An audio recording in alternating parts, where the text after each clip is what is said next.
አይተናል። ጠጋርጊው አንዴ ጤናዬ ትንሽ ጠጋርጊ ወደ እግዚአብሔር ቀረቡ ወደ እናንተም ይቀርባል። እናንተም ኃጢአተኞች እጃችሁን አንጹ፣ ሁለት ሐሳብ ያላችሁ እናንተ ልባችሁን አጥሩ ብሎ ከሰይጣን ከእሱ ስንሸሽ ወደ እግዚአብሔር ስንቀርብ እሱ ከኛ እንደሚሸሽ የተባለ ሰይጣን ዲያብሎስ ይሄንን ከገለጸ በኋላ ነው ያዕቆብ ባለፈው ሳምንት ያዕቆብ ነው። ኦኬ ቅዱስ ዮሐንስ አፈወርቅ ይሄን ክፍል ከዚህ በፊትም በነበረን ሰኞ ዕለት በነበረን መርሐ ግብር ላይ በደንብ አይተናል። ሊቁ ቅዱስ ዮሐንስ አፈወርቅ ሰይጣንን የሚመስለው ከባለቤቱ እግር ስር ቁጭ ብሎ ምግብን በሚለምን ውሻ ይመስለዋል። ኦኬ ያ ውሻ ይላል ከባለቤቱ የሚወረወረውን ፍርፋሪ ሳያገኝ ሲቀር ጥሎ ሄዶ ሌላ ምግብ እንደሚፈልግ ሁሉ ሰይጣንም እናንተ የምትወረውሩለት ነገር ሳያገኝ ሲቀር ከእናንተ ምን ይላል? ይሸሻል ይላል ሊቁ ቅዱስ ዮሐንስ አፈወርቅ። መሸሽ የሚለውን ኮንሴፕት እንዲህ ነው የምንመለከተው። ለምሳሌ እኛ የምንወረውረው ምንድን ነው? ሰው ኃጢአት የሚያደርግ ከሆነ ቅዱስ ሲሎን እንዳሉት ሰይጣን ሰላም ያለው ሰው ይላሉ የሰይጣን ማደሪያ ይሆናል አይደለ? ሰይጣንን ሰላም የምንል ከሆነ ከኛ አይሸሽም ማለት ነው። ሰይጣን የሚፈልገውን ነገር የምንፈጽም ከሆነ ከእግዚአብሔር ሕግ ውጪ የምንፋንን ከሆነ የምንወረውርለት ነገር አለ ማለት ነው። በዛ ውሻ የተመሰለው ለዲያብሎስ የምንወረውርለት ነገር አለ። ስለዚህ አስርቡት እያለ ነው ቅዱስ ዮሐንስ አፈወርቅ። ማንን ነው የምናስርበው? ሰይጣንን ነው የምናስርበው። ይራባል ወይ? አዎ ይራባል። ሰው ልጅ ቅድስናን ገንዘብ ሲያደርግ፣ የሰው ልጅ ወደ ቤተክርስቲያን ሲቀርብ፣ የሰው ልጅ በእግዚአብሔር ቃል እውነት ሲመላለስ ሰይጣን ይራባል። ለካ ሰይጣንን ማስራብ ይቻላል ጎበዝ። የሚራበው ግን እኛ በእግዚአብሔር ቃል እውነት ስንመላለስ። ስለዚህ አስርቡት ይላል ቅዱስ ያዕቆብም አስርቡት እያለ ሰይጣንን አስርቡት፣ አትወርውሩለት፣ አትቅረቡት ማለት ነው። ከክፉ ነገር ጋር ህብረት አታድርጉ። ሰው ከክፉ ነገር ጋር ህብረት ሲያደርግ ማነው የሚቀርበው? ሰው ቤተክርስቲያንን ሰላም ሲል የሚቀርበው ቅዱስ መንፈስ ነው። ሰው መጽሐፍ ቅዱስን ሰላም ሲል የሚቀርበው መንፈስ ቅዱስ ነው። ሰው ንስሐን ሰላም ሲል የሚቀርበው መንፈስ ቅዱስ ነው።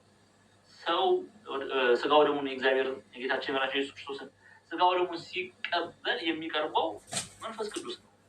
እንዲሁ ደግሞ በኃጢአት ሲመላለስ ርኩስ መንፈስ ነው የሚቀርበው። ስለዚህ ተቃወሙት፣ ዲያብሎስን ተቃወሙት፣ ሰይጣንን ተቃወሙት፣ ከእናንተ ምን ይላል? ይሸሻል።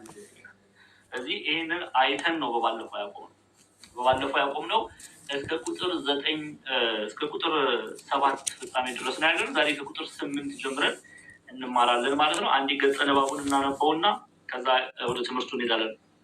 ቁጥር 8 ላይ ነው ይልኝ ጤናዬ። እሺ እሱን ለፊ ችግር የለም ተለያየ ነው። 9 ላይ ነው ይልኝ ኦልሬዲ አልደግሞም ነው ኦልሬዲ ተምረናል።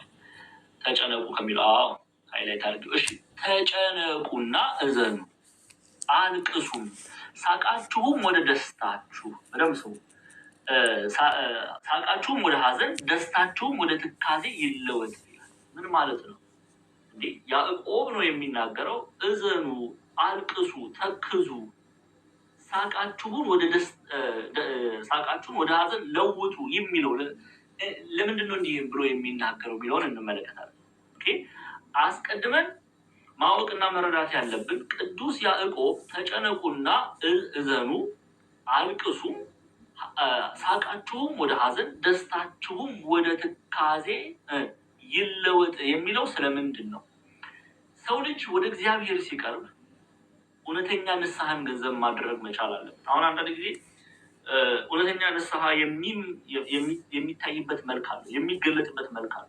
አስታውሳችሁ ከሆነ በሐዋርያት ሥራ ምዕራፍ 19 ላይ ስትመለከቱ ቅዱስ ጳውሎስ በኤፌሶን ተገኝቶ ወንጌል ከሰበከ በኋላ አንዳንድ ጠንቋዮች እየጠነቆሉ የሚተዳደሩ የነበሩ ክፉ ስራቸውን ያሰራቸው የነበረውን መጽሐፍ ምን ብሏል? አቃጥለው በእውነት ነው የተመለሱት። ክፉ ግብራቸውን ትተው በእውነት ነው የተመለሱት። ይሄ እውነተኛ ንስሐ እንደሆነ እንመለከታለን። እውነተኛ ንስሐ መገለጫው አንዱ መንገድ ይሄ ነው። በባለፈው የሰኞ ትምህርታችን ላይ አይተናል። እውነተኛ መገለጫው ቀድሞ ይሰሩት የነበረውን ግብር መተው ነው። ቀድሞ ይሰሩት የነበረውን ስራ መተው ነው። ያ እውነተኛ ንስሐ በእግዚአብሔር ዘንድ ተቀባይነት አለ። አሁን ቅዱስ ያዕቆብ በደንብ ስሙ፣ ተጨነቁና እዘኑ አልቅሱም፣ ሳቃችሁ ወደ ሐዘን ደስታችሁም ወደ ትካዜ ይለወጥ ሲል እውነት ወደ እግዚአብሔር መቅረብ መሻታችሁን በማልቀስ በተድላ አይደለም። ሰው ንስሐ ሲገባ ያማረውን እየበላ ያማረውን እየጠጣ እንዲያው ቀድሞ ያደርግ እንደነበረው በአማረ መንገድ ላይ የተመላለሰ አይደለም። ንስሐ ከልቡ መሆኑን የሚታወቀው ቀድሞ ያደርገው የነበረውን ነገር ሲከለከል። ለምሳሌ አባቶቻችን ስጋችንን እንድንጎስም ምንድን ነው የሚያደርጉ? ንስሐ ሲሰጡ ነው ያሉ። ጾሙ፣ ጸልዩ፣ ስገዱ አይደለ? ይሄ ምንን ነው የሚያሳየው? እውነት ወደ እግዚአብሔር የመመለስ መሻታችንን ነው የሚያሳየው። ኦኬ፣ እንደ ሐና አይነት ለቅሶ ልናለቅስ ያስፈልጋል። ኦኬ፣ እንባ፣ የንስሐ እንባ፣ ይህ መልካም የሆነ እንባ። እንዲህ አይነት የተሰበረን ማንነት፣ ትሁት የሆነን ማንነት እግዚአብሔር አምላክ ከኛ ይፈልጋል። ከኔ ጋር ናቸው የተረዳችሁ። ያዕቆብም እየተናገረ ያለው ተጨነቁ፣ እዘኑ፣ አልቅሱ፣ ሳቃችሁ ወደ ሐዘን ደስታችሁም ወደ ትካዜ ይለወጥ ሲል በድያለሁ። አንድ ሰው በድያለሁ፣ እግዚአብሔርን አሳዝኛለሁ የሚል ሰው በምንድን ነው ይቅርታ መጠየቁን የሚገልጸው? ይቅር በለኝ፣ በዚህ ስጋዬ በዚህ ድንኳኔ አሳዝኛለሁ፣ በድያለሁ። ስለዚህ ወደ ቀድሞ ማንነቴ መመለስ አልፈልግም፣ ይቅርታዬን ተቀበል ብሎ ስጋውን መጎሰም መቻል አለበት። ስጋውን መጎሰም መቻል አለበት። ታስታውሳላችሁ መጽሐፍ አስቴርን ስትመለከቱ አስቴር ምንድን ነው ጸሎት? አስቴር ወደ ንጉሱ ስትገባ ለመርዶኪዮስ ምን አይነት መልእክት ነው የተላከው? ጸልዩ፣ ጾሙ የሚል አይደለም። ለምን? እግዚአብሔር ጸሎታቸውን እንዲሰማ በደረሰባቸው መከራ፣ በሐማ ምክንያት በደረሰባቸው መከራ እግዚአብሔር አምላክ ጸሎታቸውን ለቅሷቸውን ይሰማ ዘንድ እነሱ ምንድን ነው ያደረጉት? ጾሙ፣ ጸለዩ። ኦኬ፣ በእውነት ሐዘን ውስጥ እንደሆኑ መግለጫ ነው። ስለዚህ ያዕቆብ ምን እያለ? ተጨነቁና እዘኑ አልቅሱ፣ ሳቃችሁ ወደ ሐዘን ደስታችሁም ወደ ትካዜ ይለወጥ ሲል እውነተኛ መሰበርን፣ እውነተኛ ትህትና፣ እውነተኛ በድያለሁ፣ ጸጽቻለሁ፣ እግዚአብሔር ሆይ ይቅር በለኝ የሚልን አንደበት ተላበሱ ይላል። ኦኬ፣ የሚያዝኑ፣ የሚተክዙ፣ የሚያለቅሱ ደግሞ ይጽናናሉ። በማቴዎስ ወንጌል ምዕራፍ 5 ማቴዎስ ወንጌል ምዕራፍ 5 ክፈችልኝ ጤናዬ፣ ቁጥር 4 ላይ ገጸ ንባቡን እንመልከት። እንዲህ ይላል። ማቴዎስ ወንጌል ምዕራፍ 5 ክፈችልኝ ቁጥር 4 ላይ የሚያዝኑ ብፁዓን ናቸው ምን ያደርጋሉና? መጽናናትን ያገኛሉና። ከልቡ ነው ሰው አዝኖ እግዚአብሔር ሆይ ይቅር በለኝ በድያለሁ፣ አሳዝኛለሁ የሚል እውነተኛ ንስሐ ፍሬ የተላበሰ ሰው መጽናናትን ያገኛል፣ ይጽናናል። ከእግዚአብሔር ዘንድ የሚያጽናና ቃልን ገንዘብ ያደርጋል። ስለዚህ ንስሐ ስንገባ መቼም ሰው ንስሐ ሲገባ ምንድነው ማድረግ ያለበት?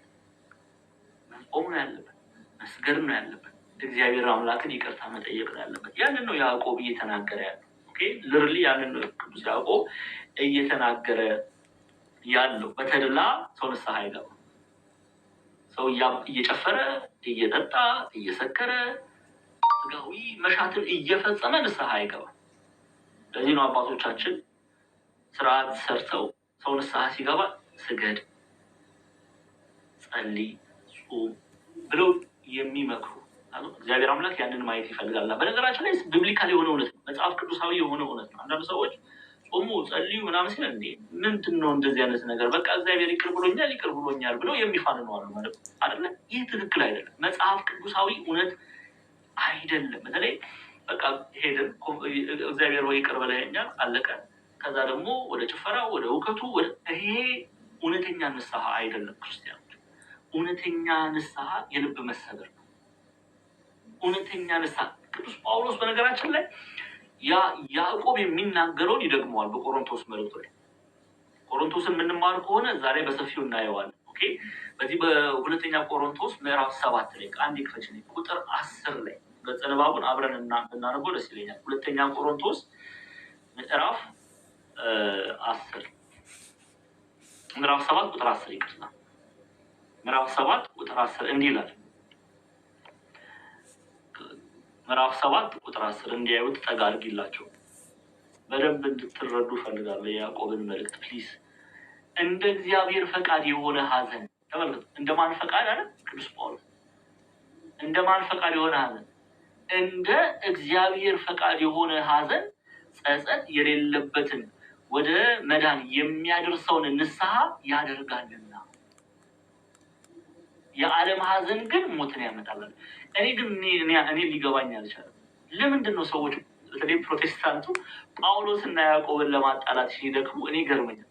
ጳውሎስና ያዕቆብ መልእክታቸው አንድ አይነት መልእክት ነው።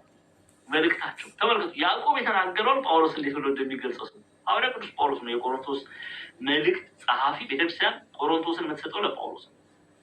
በነገራችን 14 መልእክታት፣ አንዳንድ ሰዎች 13 መልእክት ነው የጻፈው ቅዱስ ጳውሎስ። ዕብራውያን ለጳውሎስ አይሰጡም፣ ግን ኢትዮጵያውያንም ሆነ ግብፃውያን መተርጉማን ምስራቃውያን ቤተክርስቲያን አባቶች 14 መልእክታትን ቅዱስ ጳውሎስ እንደጻፈ ይናገራሉ። አሁን ተመልከቱ ምን እንደሚል። እንደ እግዚአብሔር ፈቃድ የሆነ ሐዘን ጸጸት። ለካ እንደ እግዚአብሔር ፈቃድ የሆነ ሐዘን አለ። ለካ እንደ እግዚአብሔር ፈቃድ የሆነ ጸጸት አለ። ኦኬ፣ እንደ እግዚአብሔር ፈቃድ የሆነ ሐዘን ጸጸት የሌለበት ወደ መዳን የሚያደርሰውን ንስሐ ያደርጋልና። አያችሁ አይደለ? ከልብ የሆነ እግዚአብሔር ወይ በድያለሁ ብላችሁ ከልብ የሆነ የንስሐን እንባ ስታነቡ ያ እንባችሁ ወዴት ይመራል አለ? ወዴት ይመራል አለ? ይኸው ጸጸት የሌለበት ወደ መዳን የሚያደርሰውን ንስሐ ያደርጋልና። የዓለም ሐዘን ግን ሞትን ያመጣል። ዓለም ያለ ሐዘን ይሄ ምን ማለት ነው? እግዚአብሔር የሌለበት ሐዘን። ሰው ያዝናል፣ በዓለም ሆኖ ያዝናል አይደለ? በዓለም ሆኖ ያዝናል። ይሄ ሐዘን ግን ከንቱ የሆነ ሐዘን ነው። ሐዘን እንኳን ስንል በእውነት ልንፈታው ይገባል። ሐዘን የሚለውን በእግዚአብሔር የሚፈለግ ሐዘን አለ። እግዚአብሔር ዘንድ እንባ ከኛ በእምነት የንስሐ እንባ ምናፈሰዋል። ይሄ በእግዚአብሔር ዘንድ የተወደደ ሐዘን ነው። ለካ ሐዘንም ሁለት አለ ብለን ልናስብ ያደርገናል። ይሄ ሐዘን ወደ ንስሐ ይመራል፣ ወደ ክርስቶስ ይመራል። አንዳንድ ሰዎች እመቤታችን እየመራች ይላሉ ሊቃውንቱ ወደ መንግስተ ሰማያት ታስገባናለች ሲሉ የሚያጉረመርሙ ሰዎች አሉ። አልገጠሟቸው እንዴ? እናንተ ኦርቶዶክሳውያን ወንጌል እኮ አልገባችሁም።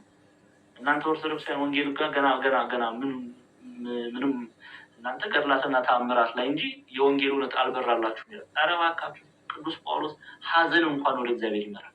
አይደለም እመብርሃን በእግዚአብሔር የተወደደው ሐዘን ለቅሶ እንኳን ወደ እግዚአብሔር ይመራል እያለ ይነግረናል።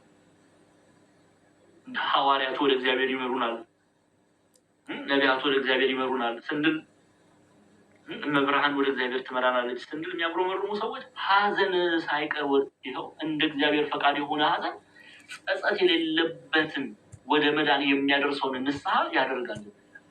የዓለም ሐዘን ግን ሞትን ያመጣል። ስለዚህ ቅዱስ ያዕቆብ እየተናገረ ያለው እንደ እግዚአብሔር ያለውን ሐዘን ነው። እንደ እግዚአብሔር ፈቃድ ያለውን ሐዘን ኦኬ፣ እንደ እግዚአብሔር ፈቃድ ያለውን ሐዘን ነው። ለዛ ነው ተጨነቁና እዘኑ፣ አልቅሱም፣ ሳቃችሁም ወደ ሐዘን ደስታችሁም ወደ ትካዜ ይለወጥ።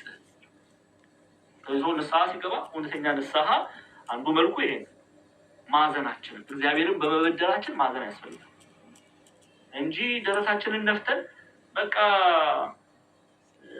ንስሐ ገብቻለሁ እግዚአብሔር ወይ ይቅር በለኝ ብለን ወደ ቀደመው ማንነታችን የምንሄድ ከሆነ እኛ እውነተኞች አይደለንም። እውነት የተባለ ክርስቶስ በእኛ የለም። የእግዚአብሔር ቅዱሱ መንፈስ ማደሪያዎችም አይደለንም።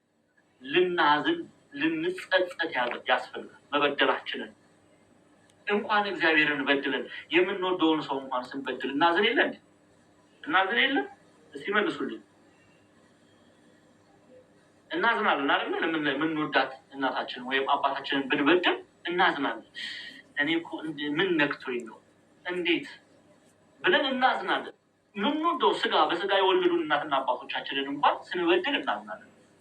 እግዚአብሔርን ስንበድል እንዴት አናዝን? አሁን የሚገርማችሁ ነገር ዛሬ እኔና እናንተ የዚህ ዘመን ትውልድ ኃጢአትን ተለማምደ ነው። ምንም ሐዘን የለም። የሚወቅሰንም እኮ የለም። አሁን እንዲህ የሆነው እኮ መንፈስ ቅዱስ ሲርቅ ነው። አሁን አይታችኋል። አሁን ሰው ምንም አይመስለውም ኃጢአት ሲያደርገው እንዲያውም በቃ እኛ የምናውቀው አፕዴት የሚደረገው ስልክ ነው።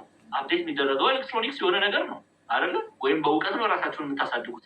ዛሬ ቀድሞ ያደርገውን ኃጢአት እንኳን ሊጸጽተው በኃጢአት ላይ ኃጢአት የሚጨምር ትውልድ ላይ ነው ያለ ነው። አያሳፍርም? ምንም እስቲ ማንም ይጽፍ።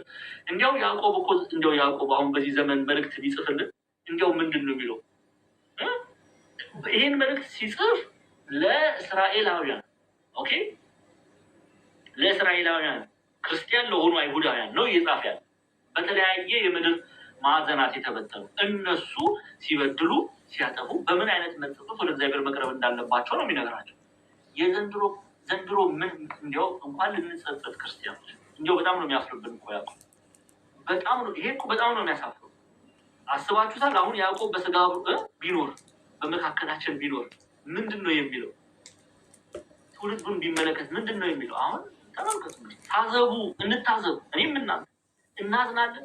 ለምሳሌ አሁን ከእህትና ከወንድሞቻችን ጋር ብንጣላ ሙልጭ አድርገን ብንሰድባቸው ያው እግዚአብሔርን እኮ አሳዘንኩ ብለን እናዝናለን። እንዲህ የሚያስብ አእምሮ አለን ወይ ልንጠይቅ ያስፈልጋል። ዝም ብለን ነው የምንመላለሰው። አንዳንዴ ክርስትና ዝም ብሎ መኖር ይመስለናል። በቃ የሆነ የጨቡዴ ዳዴ ህይወት ማለት ነው። ሰኞ ተወለደ፣ ማክሰኞ አደገ፣ ረቡዕ እንደዚህ ሆነ፣ ከዛ እሑድ ወይ ቅዳሜ ሲመጣ ሞተ፣ እሑድ ተቀበረ ይላል፣ አለቀ። እንዲህ አይነት ህይወት ነው ብዙዎቻችን እየኖርን ያለ። እንዲያው ኦኬ ካረዘምኩትም ላረዘመው ችግር የለም። የእግዚአብሔር ቃል የምንማረው ፈርዘር ልውሰዳችሁ። የቅዱስ ጳውሎስ መልእክት ወደ ሮሜ ምዕራፍ 12 ነይልኝ ጤና ሮሜ ምዕራፍ 12 ቁጥር 1 ተመልከቱ። ቅዱስ ጳውሎስ ደግሞ እንዴት እንደሚል እንግዲህ የወንድሞቻችሁን መልእክት ነው የምናነበው፣ የሐዋርያቱን መልእክት ነው የምናነበው። ከነሱ በላይ ማን መምህር ይሁነን፣ ማን ምሳሌ ይሁነን ለእኔና ለእናንተ? እኛ ቃላቸውን አንሰማማልን እንጂ እነሱ ስጽፈው አስተምረው አልፈዋል። እኛ ቢዚ ነን፣ ሌላ ዓለም ውስጥ ነው ያለነው። ተመልከቱ ቅዱስ ጳውሎስ ምን እንደሚል ምዕራፍ 12 ቁጥር 1 ክፈችልኝ። በጣም እኮ ነው የሚያሳፍረው። ስሙ ቅዱስ ጳውሎስ ምን ብሎ እንደሚጽፍ ተመልከቱ። ቁጥር 1 ላይ ተመልከቱ። እንግዲህ ወንድሞች ሆይ ብሎ ይጀምራል። ጉድ ወንድሞች የሚላቸው እኮ በኢጣሊያ ሮም ያለችውን ቤተክርስቲያን ከዕብራውያንና ከአሕዛብ የመጡትን ክርስቲያኖች ናቸው። በሮም ያለችዋ ቤተክርስቲያን ሁለቱንም አቅፋ የያዘች ነው። ከዕብራውያን የመጡትንም ክርስቲያኖች አቅፋ የያዘች ነው። ከሮማውያን የመጡትን እነ ቪነስን፣ እነ ማርስን፣ እነ ጁፒተርን ረግጠው የመጡት ክርስቲያኖችን አቅፋ የያዘች ቤተክርስቲያን። ስለዚህ እነዚህም በእምነት ስለሚመስሉት ወንድሞቼ እያለ ይጠራል። ለዛ ነው እንግዲህ ወንድሞች ብሎ የሚጀምረው። ስሙ ምን እንደሚል እንግዲህ ወንድሞች ሆይ ሰውነታችሁ እግዚአብሔርን ደስ የሚያሰኝና ሕያው ቅዱስን መስዋዕት አድርጋችሁ ታቀርቡ ዘንድ በእግዚአብሔር ርኅራኄ እለምናችኋለሁ ይላል። ጎበዝ ጳውሎስ የሚለምነን ስለ ቅድስና ነው። እንደ ዘመኑ አይነት አገልጋይ አይደለም። የዘመኑ አገልጋይ ሁሉን አይደለም። ጥቂቶች አሉ ወንበዴዎች የሚለምኑ አምጪ ገንዘብ፣ ነይ ስልክ ግዢልኝ፣ እንደዚህ አድርጊልኝ ብሎ ነው ሌሎቹ የሚለምኑት። ወይም ስለ ኃጢአትን ስለማድረግ ነው የሚለምኑት። ቅዱስ ጳውሎስ የሚለምነው ልመናው ተመልክቶ አያሳዝንም? እንዲህ አይነት ወንድም ነው ያለን። እንደዚህ አይነት ሐዋርያ፣ እንደዚህ አይነት መምህር ነው እግዚአብሔር አምላክ ይሰጣል። እንደ ጳውሎስ አይነት አገልጋዮችን ያብዛለን። ስሙ ምን ብሎ እንደሚለምን ደግመን እናንብበው። ቁጥር 12 ምዕራፍ 12 ከቁጥር 1 ስሙ። ከፍ አድርጊው፣ ከፍ ጀናይ።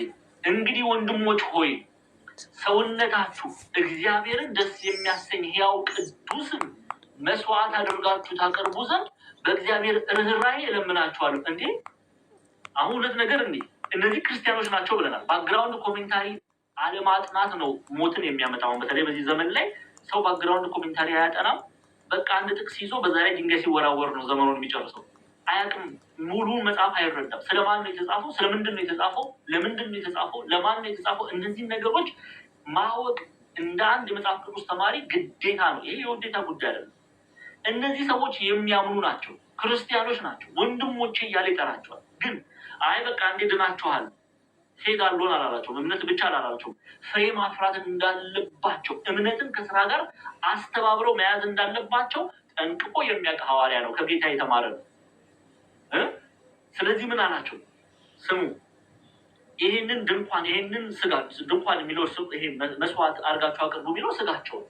እሺ ስለዚህ ቅዱስ ንጹሕ አድርጋችሁ ታቀርቡ ዘንድ በእግዚአብሔር ርኅራኄ እለምናችኋለሁ ካለ በኋላ እርሱም አእምሮ የሚመች አገልግሎት ነው አለ። ቀጣይ ሜይልኝ ጤና ቶሎ ቀጣይ ቁጥር ላይ ነው። አሁን የእግዚአብሔር ፈቃድ አለ። ተመልከቱ፣ የእግዚአብሔር ፈቃድ እርሱም በጎና ደስ የሚያሰኝ ፍጹምም የሆነው ነገር ምን እንደሆነ ፈትናችሁ ታውቁ ዘንድ በልባችሁ መታደስ ተለወጡ እንጂ ይህንን ዓለም አትምሰሉ ይላል። በምናችሁ ተለወጡ አለ። ይህንን ዓለም አትምሰሉ ሲል በዚህ ዓለም ውስጥ አትኑሩ እያለ አይደለም። ዓለም የሚለው ኮንሴፕት በተለይ አውዱን እየጠበቅን ነው የምንፈታው።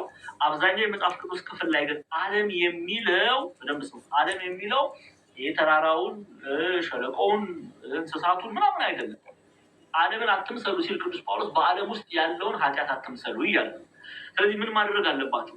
አንድ ክርስቲያን፣ በክርስቶስ የሚያምን ክርስቲያን አኗኗሩ የህይወት ጎዳናው ምን መምሰል አለበት? የእግዚአብሔር ፈቃድ ምንድን ነው ብሎ መመርመር መቻል አለበት። ኤቭሪዴ ዕለት የህይወት ጎዳና ላይ ለምሳሌ ሂሩትን እንደ ምሳሌ እህታችን ሂሩት ጠዋት ማለዳ ተነስታ ምንድን ነው ማድረግ ያለባት? የእግዚአብሔር ፈቃድ አሁን ከእንቅልፌ ቀስቅሶኛል መድኃኔዓለም ምንድን ነው ማድረግ ያለብኝ? የእግዚአብሔር ፈቃድ አሁን ምንድን ነው? መጽሐፍ የምታነብ ከሆነ በመጽሐፍ የበረታች ከሆነ መጽሐፍ ይነግራታል። በእግዚአብሔር ፊት ለጸሎት መቆም መቻል አለባት። ማመስገን መጀመር፣ ቀኗን ከመጀመሯ በፊት እግዚአብሔር ማመስገን መቻል አለባት። እንዲሁ ዕለት ሰው ሲኖር በህይወት ጎዳና ላይ ሲኖር እያንዳንዱን ነገር እየመረመረ እንደው ቆይ እስኪ አንድ ጥያቄ እየሰማችሁኝ ነው? እስኪ እየሰማችሁኝ ነው? የቲክቶክ ነገር እኮ ጉድ ሆነ። ዝም ብዬ በግራ ገብቶ ወይ በቀኝ ገብቶ በግራ መፍሰስ እንዳይሆን እየሰማችሁኝ ነው? ሄዱ እንደመሰለ ያውቃሉ። እስቲ ስሙ፣ እኔም እናንተም እንስማ፣ የእግዚአብሔርን ቃል እንስማ። ጆሮቻችን እስከዛሬ መጥፎ ነገር ሲሰሙ ኖረዋል፣ ጎዱን እንጂ አልጠቀሙም። የተፈጠሩት ጆሮቻችን እግዚአብሔር የፈጠረ ቃሉን እንድንሰማ ነው። እሺ ስሙ፣ እንስማ። የእግዚአብሔር ፈቃድ እርሱም በጎና ደስ የሚያሰኝ ፍጹምም የሆነው ነገር ምን እንደሆነ ፈትናችሁ ታውቁ ዘንድ በልባችሁ መታደስ ተለወጡ እንጂ ይህንን ዓለም አትምሰሉ አለ። ዲያቆን ዛማኔል አይደለም ያለው፣ ቅዱስ ጳውሎስ ነው የተናገረው። ስለዚህ ምን እያለ ነው ቅዱስ ጳውሎስ? በዕለት ህይወታችሁ ላይ የምታዩትን፣ የምትበሉትን፣ የምትዳሰሱትን፣ የምትራመዱበት ቦታ እያንዳንዱን ነገር በእግዚአብሔር ቃል እውነት እየመረመራችሁ እግዚአብሔር ይከብርበት ይሆንን? ይህ ለእግዚአብሔር የተገባ ነውንን? እያላችሁ እየመረመራችሁ በህይወታችሁ ተመላለሱ ይላል። አሁን ስንቶቻችን ነው እንዲህ የምናደርገው? እኔም እናንተ። ይሄ ንስሐ ነው። ቀሲስ አብረውን አሉ። ሁላችንም ንስሐ እንገባለን። ማን ነው በህይወት በዕለት ህይወቱ የሚያደርገውን ነገር እየመረመረ የሚያደርገው? አይኖቻችን ምን ማየት አለባቸው? የእግዚአብሔርን ቃል፣ ቅዱሱን ቃል፣ ያንን ነው መመልከት ያለባቸው። መልካም የሆነውን ነገር ነው መመልከት ያለባቸው እንላለን። እኔና እናንተ እንላለን አንልም? በአይኖቻችን ምንድን ነው የምናየው? ክፉ ነገር። ቃል እግዚአብሔርን ከመማር ይልቅ መጽሐፍ ቅዱስ የሚያነብብ እያሁን እኔ እዚህ አስገብቼ ብፈትን እንደ አንዳንድ ጊዜ በጣም እንደው ለእናንተ ስለመሳሳ ነው። አንድ ለም አስገብቼ ጉድ ነው ማፈር። መጽሐፍ ቅዱስ የሚያነባል አሁን በስራ ገብቶ ቤት እድሜ ለቲክቶክ ቤት በኩል እናነባለን። አናነብም። በየጌመር ሴክሽን ቁጭ ብለን ጌም ስንወራወር ነው የምንውለው። ዘመናችን ይጨርሳል። አይኖቻችን የተፈጠሩልን መልካም የሆነውን ነገር እንድናይ፣ የእግዚአብሔር ቅዱሱን ቃል እንድናነብ፣ መልካም የሆኑት ነገሮችን እንድንመለከት። እስቲ ተውት እሺ፣ ጆሮቻችን፣ እኛ ኢትዮጵያውያን ጆሮቻችን ተበላሽቷል። የምናደምጠው ምንድን ነው? እስቲ ወንጌል የሚያደምጣለን፣ ቃል እግዚአብሔር የሚያደምጣለን፣ ቅዳሴን እንሰማለን። በዚህ ጆሮቻችን ስድቡን ደግሞ እኮ አንዳንድ ጊዜ እንቃወማለን። ኧረ ተው እንኳን ተው፣ ጆሮቻችንን መልካም የሆነውን ነገር እናሰማቸው፣ እርኩስ የሆነውን ነገር እናሰማ ስንል አንተ ማን እንደዚህ ብለን ልትናገር የምችለው ብለን ክርክር ውስጥ ነው የምንገባው። ሀሜት ነው የምንሰማበት በጆሮቻችን።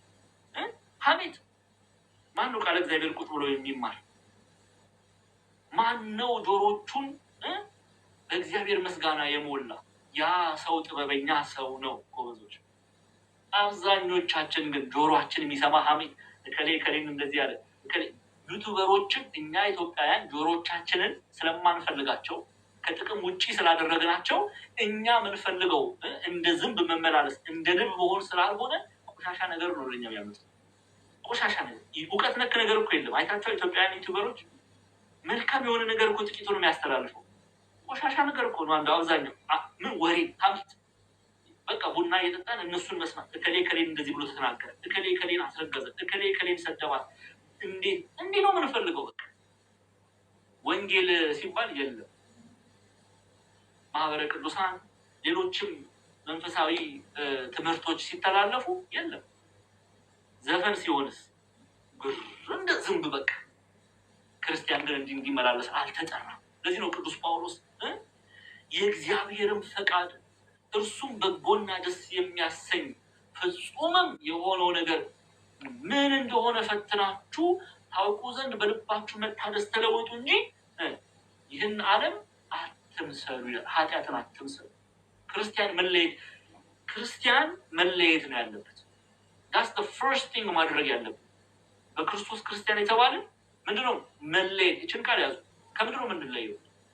ከኃጢአት መለየት፣ ለእግዚአብሔር መለየት ይኖርብናል። ከክፉ ነገር መለየት፣ ከሐሜቱ መለየት። ጓደኞቻችንን ብንችል እንመክራለን አንድ ሁለቴ። እምቢ ካሉ ግን እኛ እንለያለን።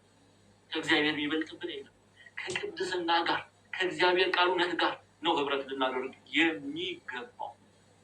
ከኔ ጋር ናችሁ? ስለዚህ ወደ እግዚአብሔር እንመለስ። ወደ እግዚአብሔር ስንመለስ ደግሞ በምን መሆን አለበት? በእውነተኛ መመለስ። ኦኬ በድያለሁ፣ ጸጽቻለሁ፣ መድኃኔዓለም ሆይ ይቅር በለኝ ብለን ልናለቅስ፣ ልንጾም፣ ልንሰግድ፣ ስጋችንን ልንጎስመው ያስፈልጋል። ምክንያቱም በዚህ ስጋችን ነዋ ኃጢአት ያደረግነው። ዝሙት ብናደርግ ያደረግነው በዚህ ስጋችን ነው። ወንድሞቻችን እህቶቻችን ላይ እጃችንን ብንዘረጋ የዘረጋነው በዚህ ስጋችን ነው። ስለዚህ ድንኳንን ይህንን ስጋ ልንጎስመው ያስፈልጋል። ለዚህ ነው ያዕቆብ በመልእክቱ ምዕራፍ 4 ላይ ቁጥር 9 ቅድም ያነበብነው ገጸ ንባብ ላይ በማልቀስ በሐዘን ወደ እግዚአብሔር ልንቀርብ እንደሚገባ የሚያስተምረው። ቅዱስ ጳውሎስም በቆሮንቶስ መልእክቱ ላይ ሁለተኛ ቆሮንቶስ ምዕራፍ 7 ቁጥር 10 ላይ ለእግዚአብሔር የሆነ ሐዘን እንዳለ፣ ወደ ንስሐ የሚመራ ሐዘን እንዳለ፣ ወደ ንስሐ የሚመራ እንባ እንዳለ ይነግረናል። ያዕቆብም ተናገረ፣ ቅዱስ ጳውሎስም ተናገረ። አማናዊው እውነት ይሄ ነው። ቤተክርስቲያናችን በትርጓሜያችን ላይ የኢትዮጵያ ኦርቶዶክስ ተዋሕዶ ቤተክርስቲያን ይሄንን የያዕቆብ መልእክት አንድምታ ትርጓሜው ላይ እዘኑ አልቅሱ ሳቃችሁን ይላሉ አበው። እዘኑ አልቅሱ ካሉ በኋላ ሳቃችሁን ወደ ልቅሶ መልሱት። ኦኬ ሳቃችሁን ወደ ለቅሶ መልሱት፣ ደስታችሁንም ወደ ሐዘን መልሱት ማለት ሳቁን ትታችሁ አልቅሱ፣ ተድላ ደስታውን ትታችሁ እዘኑ፣ ከእግዚአብሔር ዘንድ ምሕረትን ገንዘብ እናድርግ እንዲህ ብሎ ይመክራል። ግልጽ ነው። ስለዚህ ከእግዚአብሔር ዘንድ ምሕረትን የሚፈልግ ሰው እንደማን ነው ማልቀስ ያለበት? እንደ ሐና። እስቲ ይህን ክፍል እኒና እንቀጥላለን። አንደኛ ሳሙኤል መጽሐፈ ሳሙኤል ጤናዬ አንቺን ነው። መጽሐፈ ሳሙኤል ቀዳማዊ ምዕራፍ 1 ክፈችልኝ። ቁጥር 10 ላይ ትሄጂልኛለሽ። ቶሎ በይ ታብ እያደረጋችሁ ፕሊዝ። ተማሪው ዛሬ በቃ እንዲህ ነው አይደል? ስትፈልጉ ትማራላችሁ፣ ስትፈልጉ አትማሩ። በጣም ያሳዝናል። ወደ 400 500 ተማሪ የለም 249። እናንተ እግዚአብሔር ይባርካችሁ። ለምንድን ነው ትምህርት ግን እንዲያው እኔ ሪሰርች ማድረግ አለብኝ ከዲያቆን ክርስቶፎሮስ ጋር ሆኜ ጥናት ማድረግ። ቲክቶክ ላይ ያለው ሰው ለምንድን ነው ትምህርት የሚጠላ የሚል ቶፒክ ይዘን ሪሰርች ማድረግ አለብን። ወይ ጉድ! እሺ እንቀጥል። ኦኬ ስለ ሐና ታሪክ ነው የሚናገረው። ከፍ አድርጊልኝ። ያው ሙሉን እናንተ አንብቡት። ኦኬ ከቁጥር እርሷም በልቧ ትመርር ነበረ፣ በእግዚአብሔር ፊት ጸለየች፣ ከዛ ጽኑ ልቅሶም አለቀሰች ይላል። ይሄ ወደ እግዚአብሔር የሚያቀርብ ለቅሶ፣ የሰማይ መስኮትን የሚያንኳኳ ለቅሶ፣ ይሄ እውነተኛ የሆነ ለቅሶ ተመልከቱ። አሁን እርሷም ይላል ከፍ እያልሽ አቤቱ የሰራዊት ጌታ ሆይ የባሪያህን መዋረድ ተመልክተህ ብታስበኝ፣ እኔንም ባትረሳኝ፣ ለባሪያህም ወንድ ልጅ ብትሰጥ እድሜውን ሁሉ ለእግዚአብሔር እሰጠዋለሁ፣ ምላጭም በራሱ ላይ አይደርስም ብላ ስዕለት ተሳለች ይላል። ተመልከቱ። አሁን ቀጣይ ክፍል ምንድን ነው የሚለው? እግዚአብሔር ጸሎቷን ሰማ። ጸሎቷንም በእግዚአብሔር ፊት ባበዛች ጊዜ ኤሊ አፏን ይመለከት ነበረ። ሐናም በልቧ ትናገር ነበር። ድምጿም ሳይሰማ ከንፈሯን ታንቀሳቅስ ነበረ። ኤሊም እንደሰከረች ቆጠራት። ኤሊም ስካርሽ እስከ መቼ ነው? የወይን ጠጅ ካንቺ አርቂው አላት። ይቀጥላል። ሐናም ጌታ ሆይ አይደለም፣ እሷ የሰከረችው በሐዘን ነው፣ እሷ የሰከረችው በለቅሶ ነው። እሷ ምን አለች? ሐናም ጌታዬ ሆይ አይደለም፣ እኔስ ልቧ ያዘነባት ሴት ነኝ፣ ጠጅና ሌላ የሚያሰክር ነገር አልጠጣውም፣ ነገር ግን በእግዚአብሔር ፊት ነፍሴን ምን አልኩ አፈሳለሁ አለች። ተመልከቱ፣ እውነተኛ ሐዘን ውስጥ ያለች ሴት ናት። እሺ ሐዘኔን ጭንቀቴ ስለበዛ እስካሁን ድረስ ተናግሬያለሁና ባሪያህን እንደ ምናምንቴ ሴት አትቁጠረኝ ብላ መለሰችለት። ያ ታሪኩን እናንተ ገብታችኋል። እግዚአብሔርም ደግሞ ጸሎቷን ሰማል። እንዲህ አይነትን ጸሎት እግዚአብሔር ይወዳል። ከልብ የሆነን ጸሎት አባ ብለን የጸጋ ልጅነት ተሰጥቶናል አይደለ? አባ ብለን እያነባን ይቅር በለን ምሕረትህን ስጠን ብለን የሰማይ መስኮትን እንድናንኳኳ እግዚአብሔር አምላክ ያንን ነው ያዕቆብ የሚናገረው እንጂ ዘሩ አልቅሱ ሲል በሌላ ልንተረጉሞ አይገባም። ያዕቆብ የሚናገረው የጳውሎስን መልእክት ነው። ጳውሎስ የሚናገረው የያዕቆብን መልእክት ነው። ሁለቱም አንድ አይነት መልእክት ነው የሚናገሩት። ለእግዚአብሔር የተገባ እንባ፣ የንስሐ እንባ ማለት ነው።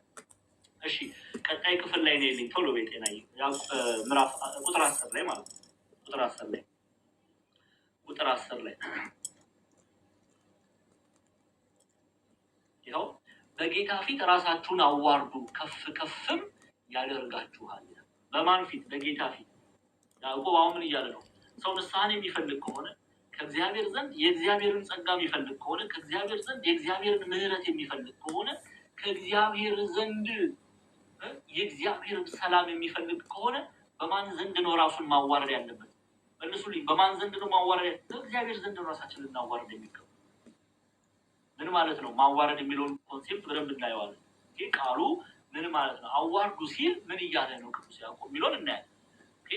ግን ወደ እግዚአብሔር ልንቀርብ ያስፈልጋል። ሰው የሚፈልገው ነገር ካለ ሰማያዊ በረከትን አይደለም በሰማይ ብቻ ነው፣ ምድራዊ በረከትንም ሰማያዊ በረከትንም መብላት የሚፈልግ ሰው በእግዚአብሔር ፊት ነው መቆም ያለበት። በእግዚአብሔር ፊት ነው መንበርከክ ያለበት። በእግዚአብሔር ፊት ነው እራሱን ማዋረድ ያለበት። ይሄ መንፈሳዊ ቅድም መንፈሳዊ ሐዘን እንዳለው መንፈሳዊ ራስን ማዋረድ ደግሞ አለ። አሁን ከሴጣን የሆነ ማዋረድ አለ። ሰው ልጅ ይዋረዳል። ለምሳሌ በኃጢአት ጎዳና ላይ ሰው ሲወድቅ ተዋረደ እንላለን። አሁን ብዙዎቻችን እንደዚህ አይነት ሰዎችን እናይና እከሌ እኮ ትናንትና ሲጠጣ እኮ አየሁት፣ ጠጥቶ ገንዳ ውስጥ ወድቆ ተዋረደ እንላለን። ይሄ ከአጋንንት የሆነ መዋረድ ነው።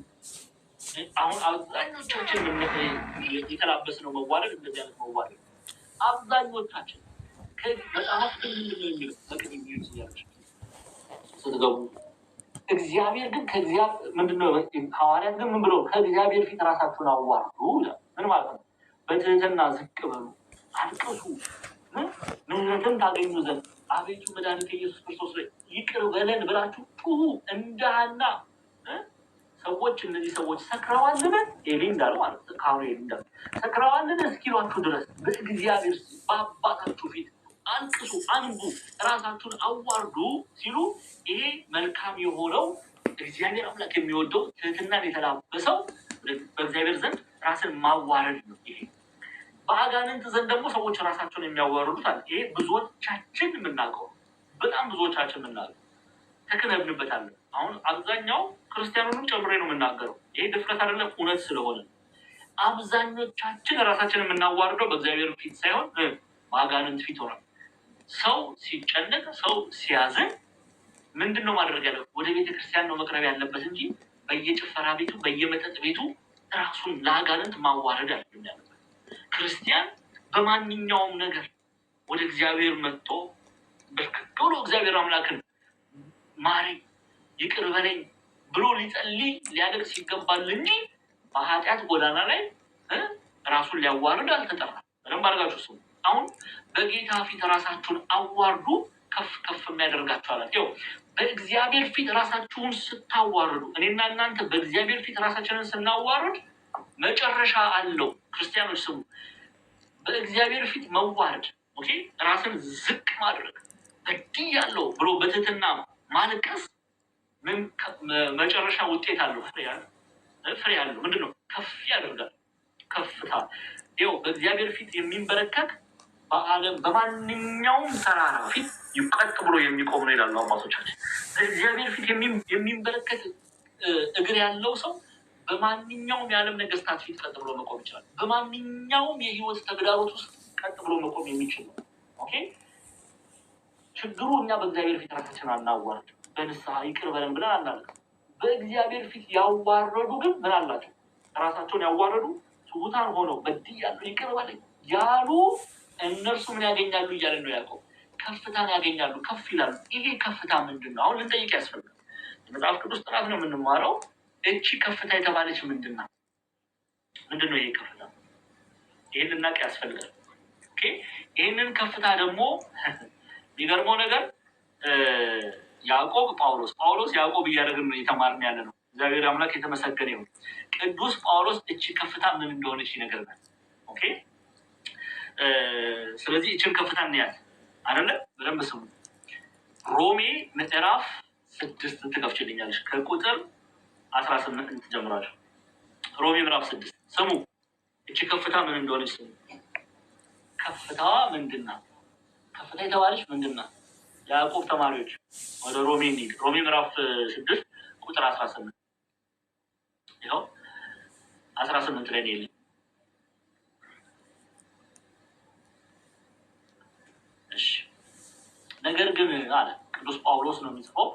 የሚጽፍላቸው ይህንን መልእክት የሚጽፍላቸው ለሮማውያን ክርስቲያኖች ቀድሞ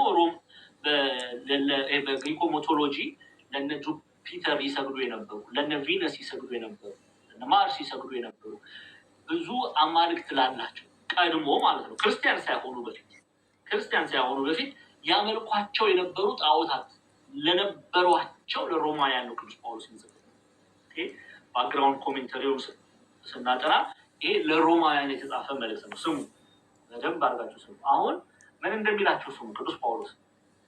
ነገር ግን አስቀድማችሁ የኃጢአት ባሪያዎች ከሆናችሁ አለ። ምን እያለ ነው? አስቀድማችሁ የኃጢአት ባሪያዎች ከሆናችሁ ሲል አስቀድማችሁ ታመልኩ የነበረው ዙስን ነው። ዙስ በግሪክ ነው። በሮማን ካልቸር ጁፒተር ብለው ይጠሩታል። ጣዖት ነው። ዓይን አለው አያይም፣ ጆሮ አለው አይሰማም፣ አፍንጫ አለው አያሸትም፣ እጅ አለው አያንቀሳቅስም፣ ፍርድን አይሰጥም። በድን የሆነ ድንጋይ ማለት ነው። ሰዎች አምላክ ብለው በሰው ፍልስፍና የመነጨ ነው ጣዖት። ስለዚህ ሮማውያን ቀድሞ እሱን ያመልኩ ነበረ። ሮማውያን እነ ቪነስን ያመልኩ ነበረ። ሮማውያን እነ ማርስን ያመልኩ ነበረ። ሮማውያን ቄሳር አምልኮተ ቄሳር ነገስታቶቻቸውን ያመልኩ ነበረ። እንዲህ ባለ የጣዖት አምልኮት ውስጥ የታሰሩ ናቸው ሮም። አሁን ከዛ ህብረት ውስጥ ናቸው እነዚህ የሮሚ መልእክት የተጻፈላቸው የወጡት። ከዛ ህብረት ውስጥ ጣዖትን ከሚያመልኩ ሰዎች መካከል ነው የወጡት። ስለዚህ ቅዱስ ጳውሎስ ምን እያላቸው ነው? ነገር ግን አስቀድማችሁ የኃጢአት ባሪያዎች ከሆናችሁ አለ። ናቸው አለ። የኃጢአት ባርነት ነው ጣዖት ማምለክ። ቄሳር ሰውን አምላክ ብሎ መስገድ ጣዖት ነው። ዙስም ወይም ደግሞ ጁፒተርን አምላክ ማለት ጣዖት ነው። የኃጢአት ባሪያ መሆን ነው። ስለዚህ ምን አላቸው? ነገር ግን አስቀድማችሁ የኃጢአት ባሪያዎች ከሆናችሁ ለተሰጣችሁለት ትምህርት ስሙ። ለትምህርት አይነት ከልባችሁ ስለታዘዛችሁ ከኃጢአት አርነት ወጥታችሁ ለጽድቅ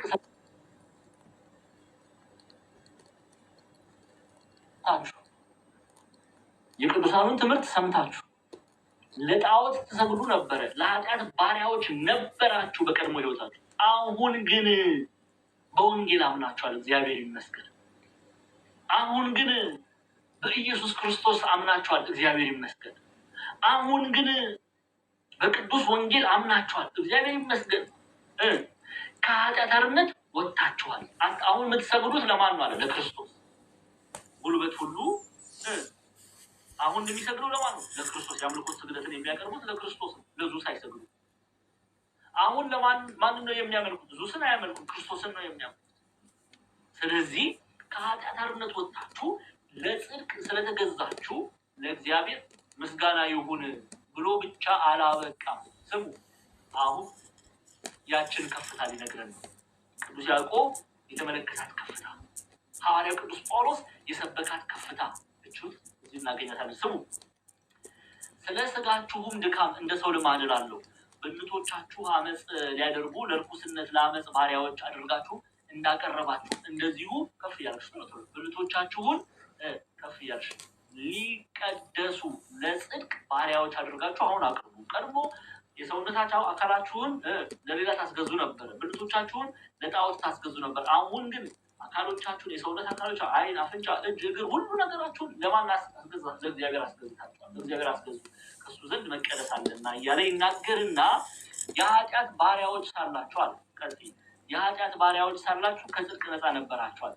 ለዙስ ለጁፒተር በምትሰግዱበት ጊዜ ጽድቅ የሚባል ነገር አታውቁም። ጽድቅ የሚባል ነገርም አያውቃችሁም። ከቅድስና ከጽድቅም ርቃችሁ ነበረ፣ በርኩሰት በጨለማ ውስጥ ትመላለሱ ነበር እያለ ነው። እንግዲህ አለ ዛሬ ከምታፍሩበት ነገር ያን ጊዜ ምን ፍሬ ነበራችኋል? ስሙ፣ አሁን እንግዲህ ዛሬ ከምታፍሩበት ነገር ያን ጊዜ ምን ፍሬ ነበራችሁ? ተመልከቱ። እንግዲህ የቀደሙት ሮማውያን ክርስቲያን የሆኑት ማለት ነው ያፍሩ ነበረ። የቀድሞ ስራቸው የሚያሳፍር ነበረና ቀድሞ ለጁፒተር መስገድ ለካ ያሳፍራል። ጎበዝ፣ እነሱ ለጁፒተር በመስገዳቸው አሁን ክርስቲያን ከሆኑ በኋላ ያፍራሉ። እንዲሁ እንዴት እንደሚደንቁ ተመልከቱ። እነዚህ ክርስቲያኖች አይደንቁም? ቀድሞ ይዘሙቱ ነበር፣ አሁን በቅድስና ነው የሚመላለሱ። ዘማዊ በነበሩበት ማንነት መመላለሳቸው የሚያሳፍር ነው፣ ያፍራል። ምን እያላቸው ነው ቅዱስ ጳውሎስ? ቀድሞ ትመላለሱበት የነበረው ህይወት የሚያሳፍር ነው እያለ አቤት ዘንድሮ እኔና እናንተን ቢያገኘን ሐዋርያው ቅዱስ ጳውሎስ እኛ እናፍራለን እንጂ ኧረ አብዴት ነው እኛ የምናደርገው። የዛሬ ዓመትም ዘማዊ ነን፣ 2025 ዘማዊ፣ 2026 ዘማዊ፣ 2027 ዘማዊ፣ ፊቸሩንም ዘማዊ። አንመለስ፣ የለም ለቅሶ፣ የለም እውነተኛ ንስሐ። እንዲያው ከሮማውያን ክርስቲያኖች እንኳን አንማር የለንም። በዘመነ ሐዋርያት ተናገር። ስለዚህ እንግዲህ ዛሬ ከምታፍሩበት ነገር ያን ጊዜ ምን ፍሬ ነበራችሁ? የዚህ ነገር መጨረሻ ሞት ነው። አሁን ስሙ፣ ወደ ያዕቆብ ሀሳብ አመጣችኋለሁ። ስሙ፣ ያ ጁፒተርን በማምለክ የተመላለሳችሁበት ዘመን መጨረሻው መቃብር ነው እያለ መጨረሻው ሞት ነው። የኃጢአት ሞት። የኃጢአት መጨረሻ ምንድን ነው? ሞት። ይሄ ከስጋ ከድንኳን መለየት ብቻ ነው። በትንሣኤ ልቦና ስላልተነሳ በትንሣኤ ዘጉባኤ ይፈረድብናል። የኃጢአት መጨረሻው ሞት ነው እያለ ቅዱስ ጳውሎስ። ከእግዚአብሔር መለየት ምን ያስቸኩልናል? አሁን ኃጢአት የምናደርግ ሰዎች ንስሐ ግቡ አንገባም፣ ስጋ ወደሙን ተቀበሉ አንቀበልም ምንል ሰዎች ምንም ችግር የለም። በጊዜው ራሱ ፈራጅ የሆነው ኢየሱስ ክርስቶስ ፍርድ። እኛ ፈራጅ እንዲህ ማለት አንችልም። ግን ንስሐ ግቡ እንላለን፣ ንስሐ እንግባ እንላለን። እምቢ ያለ ሰው ግን ፍርድን የሚፈርደው ፈራጅ የሆነው ክርስቶስ ሲመጣ ይፈረድበታል። ስለዚህ ምን አለ? መጨረሻው የዚህ ነገር መጨረሻው ሞት ነው አለና ቅዱስ ጳውሎስ አልዘጋም፣ አልጨረሰም።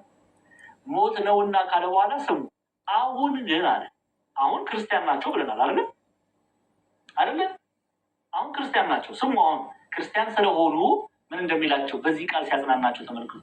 እንደ ያዕቆብ ማለት ነው፣ እንደ ወንድሙ ያዕቆብ። ስሙ፣ አሁን ግን ከኃጢአት አርነት ወጥታችሁ ለእግዚአብሔር ተገዝታችሁ ልትቀደሱ ፍሬ አላችሁ፣ መጨረሻው የዘላለም ሕይወት ነው ማለት የሰማችሁ ነው። ከፍታ የዘላለም ሕይወት። ከፍታ ሰው በእግዚአብሔር ፊት ራሱን ሲያዋርድ፣ ሰው በእግዚአብሔር ፊት በንስሐ ሲመላለስ ከፍታ አለው። ይሄ ከፍታ ምንድን ነው?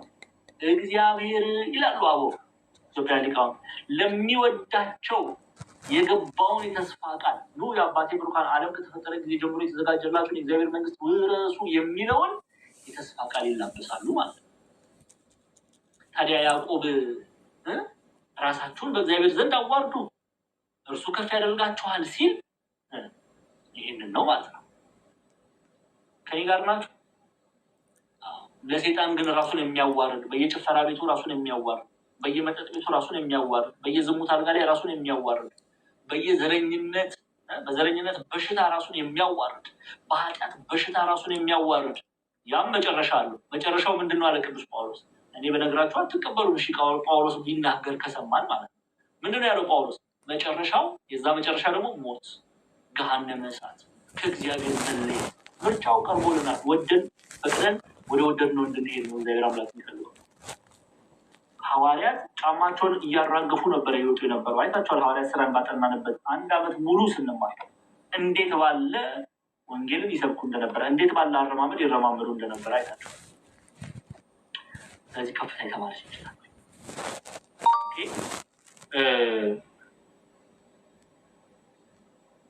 ኦኬ ወደ አንዴ እንመለስ ያዕቆብ ጋር።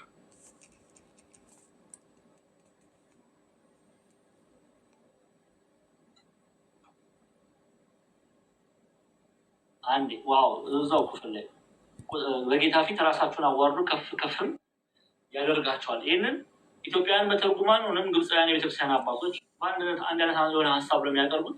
ለምሳሌ የቤተክርስቲያናችንን ትርጓሜ ብትመለከቱ በጌታ ፊት ራሳችሁን አዋርዱ ከፍ ከፍም ያደርጋችኋል የሚለውን አበው ምን ብለው ይተረጉሙታል? ትህትናን ያዙ ይላል።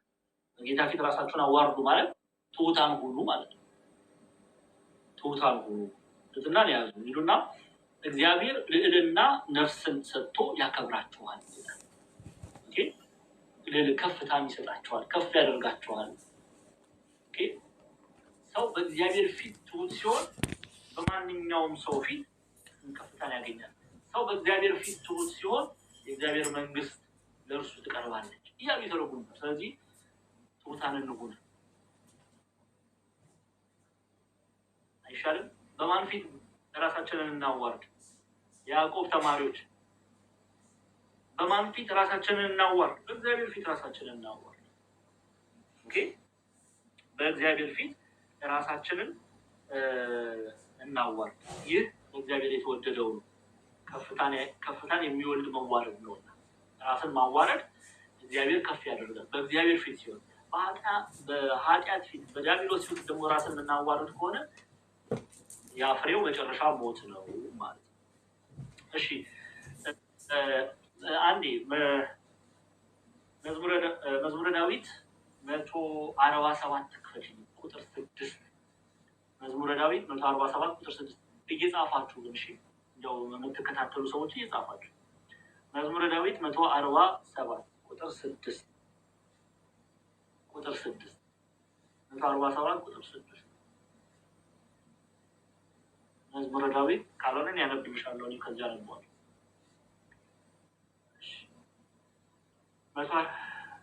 147 ቁጥር 6 ኦኬ።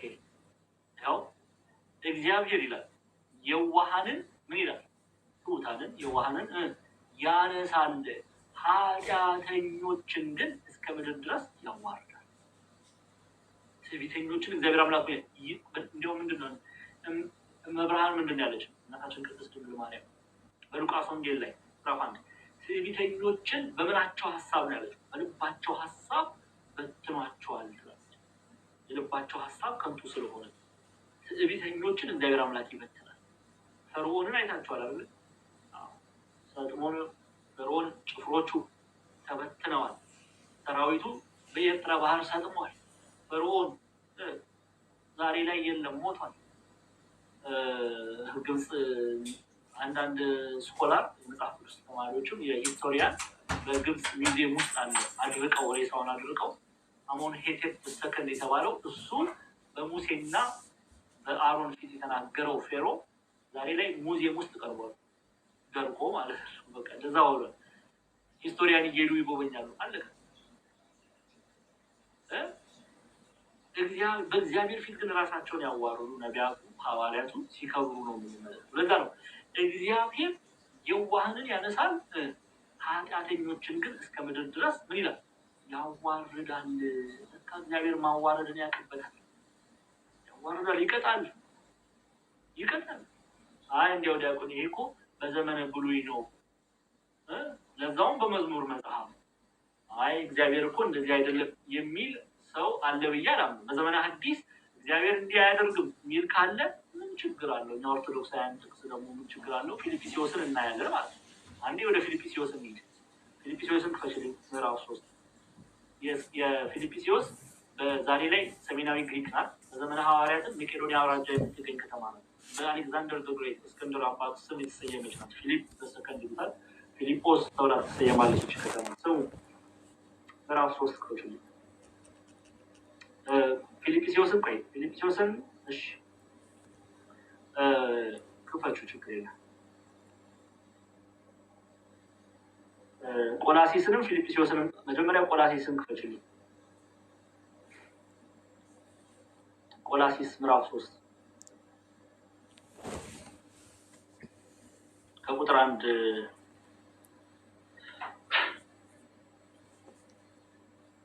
ከዛ ወደ ፊልጵስዩስ እንመለሳለን። ቆላሲስን እንይ መጀመሪያ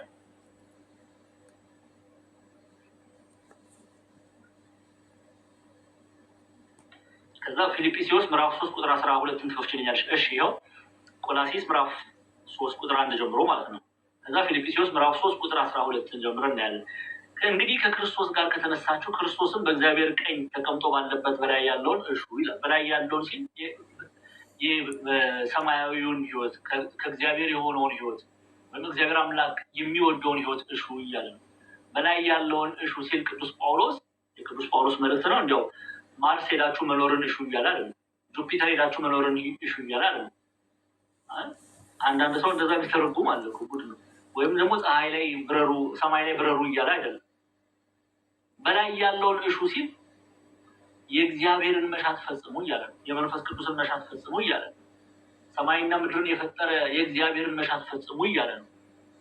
ከመፈጸምና ካለመፈጸም ጋር አያይዞ ነው የሚናገረው። መሻት የሚለው እንግዲህ ከክርስቶስ ጋር ከተነሳችሁ ክርስቶስ በእግዚአብሔር ቀኝ ተቀምጦ ባለበት በላይ ያለውን እሹ፣ የክርስቶስን ሀሳብ እሹ፣ የእግዚአብሔርን ሕግ ፈጽሙ እያለ ነው። እሺ ቀጥይ።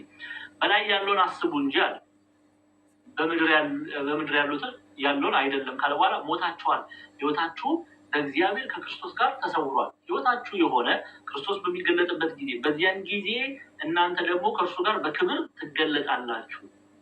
እሺ አሁን እምቢ ያሉትን በላይ ያለውን አንሻም ያሉት ምን እንደሚያገኛቸው ተመልከቱ። እንግዲህ በምድር ያሉትን ብልቶቻችሁን ግደሉ፣ እነዚህም ዝሙት፣ ርኩሰት፣ ፍትወት፣ ክፉ ምኞት፣ ጣዖት ማምለክ የሆነ መጎምጀት ነው ካለ በኋላ በማይታዘዙ ልጆች ላይ ይኸው በእነዚህም ጠንቅ ይላል የእግዚአብሔር ቁጣ በማይታዘዙ ልጆች ላይ ይመጣል። የማን ቁጣ? የእግዚአብሔር ቁጣ እምቢ ባሉ ልጆች ላይ ይመጣል። ቅድስናን እምቢ ባሉ ልጆች ላይ እግዚአብሔር አምላክ ቁጣውን ይገልጣል እያለ እሺ ፊልጵስዩስ ላይ ነው።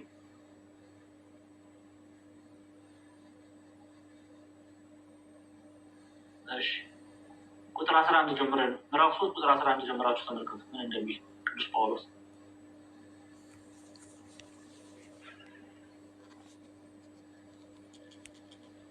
እሺ እርሱንም የትንሣኤውን ኃይልን እንዳውቅ ቅዱስ ጳውሎስ ነው የሚናገረው።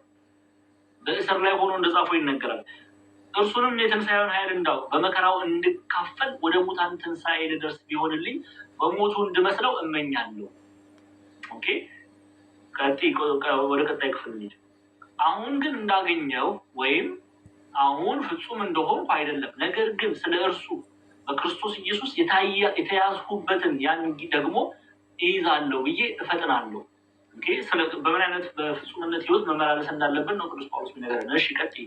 ወንድሞች ሆይ እኔ ገና እንዳልያዝኩ እቆጥራለሁ፣ ነገር ግን አንድ ነገር አደርጋለሁ፣ በኋላ ያለውን እየረሳሁ በፊት ያለውን ለመያዝ እዘረጋለሁ። ምን ማለት ነው? በፊት ያለውን ለመያዝ እዘረጋለሁ ክርስቶስን። በፊት ያለውን ያለፈ ህይወቴን እየረሳሁ። ቅዱስ ጳውሎስ አሳዳጅ ነበረ። ሳኦል በሚለው ማንነቱ ሐዋርያት ሥራ ምዕራፍ 9 ገብተን እንየው። ቤተክርስቲያንን ያሳድድ ነበረ። ክርስቲያኖች ላይ እጅ ጭን ነበረ። በዛን ጊዜ ክርስቲያን ተብሎ አይደለም የሚጠሩት፣ የዚያ መንገድ ሰዎች ወይም ደቀ መዛሙርት ተብሎ ይጠራሉ። በአንጾኪያ ሐዋርያት ሥራ ምዕራፍ 11 ቁጥር 26 ላይ ነው ክርስቲያን የሚለው ስያሜ ያገኘው። የዚያን መንገድ ሰዎች እጅ እየጫነ መከራ ይጭንባቸው ነበረ። ቤተክርስቲያንን ያሳድድ ነበር። ስለዚህ ያ ያለፈ ማንነትን እየረሳ ወደፊት ዘረጋል። ክርስቶስን እየተመለከተ ይሄ ነው ክርስትና። እንዲህ ነው ክርስቶስን እያየን ወደፊት መዘርጋት ነው። ያለፈ ዘማዊ ልንሆን እንችላለን፣ አሳዳጅ ልንሆን እንችላለን፣ ዘረኞች ልንሆን እንችላለን። ሁ ኬርስ ንስሐ እስከገባን ድረስ ሰው የፈለገ ነገር ሊለን ይችላል። ክርስቲያኖች እኛ ያንን እየረሳን ወዴት ነው መዘርጋት ያለብን? ወደፊት ወደ ክርስቶስ ነው ሩጫችንን ማድረግ ያለብን። ክርስቶስን እያየን ነው መጓዝ ያለብን። እርሱን መስለን ነው ልንመላለስ የሚገባው። ለዚህ በኋላ ያለውን እየረሳው በፊት ያለውን ለመያዝ እዘረጋለሁ። በክርስቶስ ኢየሱስ ከፍ ከፍ ያለውን ይላል። ከፍ አድርጉ። በክርስቶስ ኢየሱስ ከፍ ከፍ ያለውን የእግዚአብሔርን መጥራት ዋጋ እንዳገኝ ምልክትን እፈጥራለሁ ይላል። ከፍ ያለ ዋጋ አለ። ቅድም ያዕቆብ እንደነገረ ጳውሎስ እንደነገረ ራሱን ቅዱስ ጳውሎስ በፊልጵስዩስ መልእክት ከፍ ያለውን የእግዚአብሔርን መንግስት እሱን ነው ጳውሎስ እየተመለከተ ወደፊት ምን ይዘረጋል። እኛም መሆን ያለብን እንደዚህ ነው። ለዚህ እንቀጥል። አይ ቲንክ ከበቂ በላይ የቁጥር 10ን ተረስታችኋል ብዬ አስባለሁ። ያልገባው አለ? እንመለስ ወደ ያዕቆብ መልእክት ጤና ቶሎ ምዕራፍ 4 ቁጥር 10 ግልጽ ነው። ያልገባው እሺ እንመለስ። ቁጥር 10 ላይ ያልገባው አለ? በጌታ ፊት ራሳችሁን አዋርዱ ከፍ ከፍ ያደርጋችኋል ሲል እሺ ቁጥር 11 ላይ ነው። እሺ ካልገባችሁ ጠይቁ። ወንድሞች ሆይ እርስ በርሳችሁ አትተማሙ ይላል። ወንድሞች ሆይ እርስ በርሳችሁ አትተማሙ። ወንድሙን የሚያማ በወንድሙ የሚፈርድ ሕግን ያማል፣ በሕግም ይፈርዳል። በሕግም ብትፈርድ ፈራጅ ነህ እንጂ ሕግን አድራጊ አይደለህም ካለ በኋላ ሕግን የሚሰጥና ከፈል ሕግን የሚሰጥና የሚፈርድ አንድ ነው፣ እርሱም ሊያድን ሊያጠፋ የሚችል ነው። በሌላው ግን የምትፈርድ አንተ ማን? አትፈራረዱ። ኦኬ አንተ ፈራጅ ያደረገህ ማን ነው? የሚፈርድ ሕግን የሰጠ ነው። ማን ነው ሕግን? አሁን ቅዱስ ጳውሎስ ይቅርታ ቅዱስ ያዕቆብ ሕግን የሰጠ ሲል ማንን ነው እየተናገረ ያለ? መጽሐፍ አስረጅ ሰጣችኋለሁ፣ በዛ ትይዛላችሁ። ሕግን የሰጠ እግዚአብሔር። ይህን ደግሞ ወልደ ዘብዴዎስ የማርያም በአፍ ላይ ላሉ ኢትዮጵያ ሊቃውንት ልጅ የሆነው ቅዱስ ዮሐንስ ይነግረናል። ሕግን ማን ነው የሰጠ ቢሉ ሕግን የሰጠ እግዚአብሔር አምላክ። ኦኬ ሕግን የሰጠው እግዚአብሔር አምላክ ነው ሊፈርድ የሚችለው። የሚፈርደው ሕግን የሰጠው እግዚአብሔር እንጂ እኔና እናንተ አይደለም። በዮሐንስ ወንጌል ምዕራፍ 5 ቁጥር 22 ላይ አብ በአንድስ እንኳን አይፈርድም፣ ፍርድን ለማን ሰጠ ይላል? ለወልድ ሰጠ ይላል። ኦኬ ስሙ። የኢየሱስ ክርስቶስ አምላክነት ላይ ጥያቄ የሚያነሱ ሰዎች ኦኬ ኢየሱስ ክርስቶስ አምላክ እንዳልሆነ አድርገው የሚናገሩ መናፍቃን ይህንን ቃል ቢሰሙት ደስ ይለኛል። ስሙ አንዴ ሁለተኛ ዮሐንስ ላይ እንሂድ። አንዴ ጤናዬ ወደ ዮሐንስ መልእክተ ዮሐንስ ላይ ነው።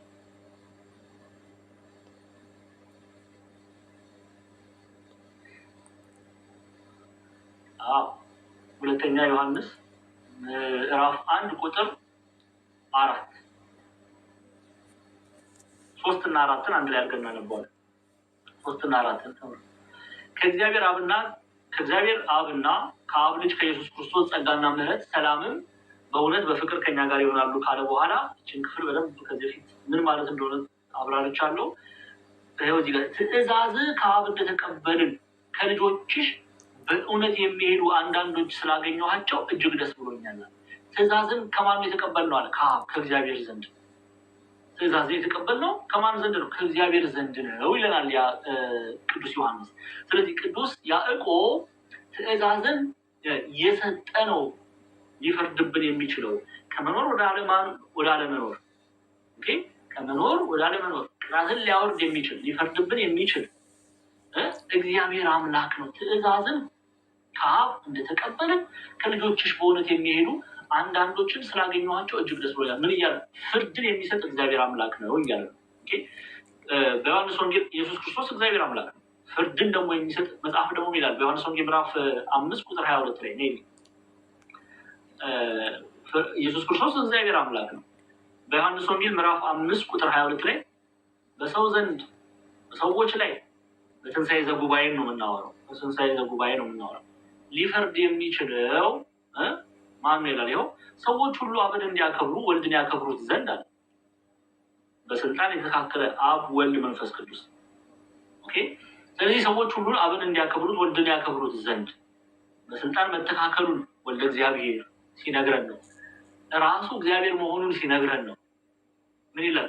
ሰዎች ሁሉ አብን እንደሚያከብሩት ወልድን ያከብሩት ዘንድ ፍርድን ሁሉ ለወልድ ሰጠው እንጂ አብ በአንድ ሰው እንኳን ፍርድን አይፈርድም። ሰው በአንድ ሰው እንኳን አይፈርድም። ወልድን የሚያከብር የላከውን አብን ከፍ እያደረሻል። ወልድን የሚያከብር የላከውን አብን ወልድን የማያከብር የላከውን አብን አያከብርም። አንድነታቸውን ሲገልጽ ነው። ምስጢረ ሥላሴ ላይ እግዚአብሔር አብ፣ እግዚአብሔር ወልድ፣ እግዚአብሔር መንፈስ ቅዱስ አንድነታቸውን ሲገልጽ በስልጣን መተካከላቸውን ሲገልጽ አብ ከወልድ እንደማይበልጥ ወይም እንደማያንስ፣ ወልድ ከአብ እንደማይበልጥ ወይም እንደማያንስ፣ መንፈስ ቅዱስ ከአብም ከወልድም እንደማይበልጥ ወይም እንደማያንስ ሲገልጽ ምን አለ? አብ ወልድን ከፍ እንደገና ወልድን ያከብሩት ዘንድ ፍርድን ሁሉ ለማን ሰጠው አለ? ፍርድን ሁሉ ለወልድ ሰጠው እንጂ አብ በአንድ ሰው እንኳን አይፈርድም። ወልድ የተባለ ማን ነው? ስግው ቃል ኢየሱስ ክርስቶስ።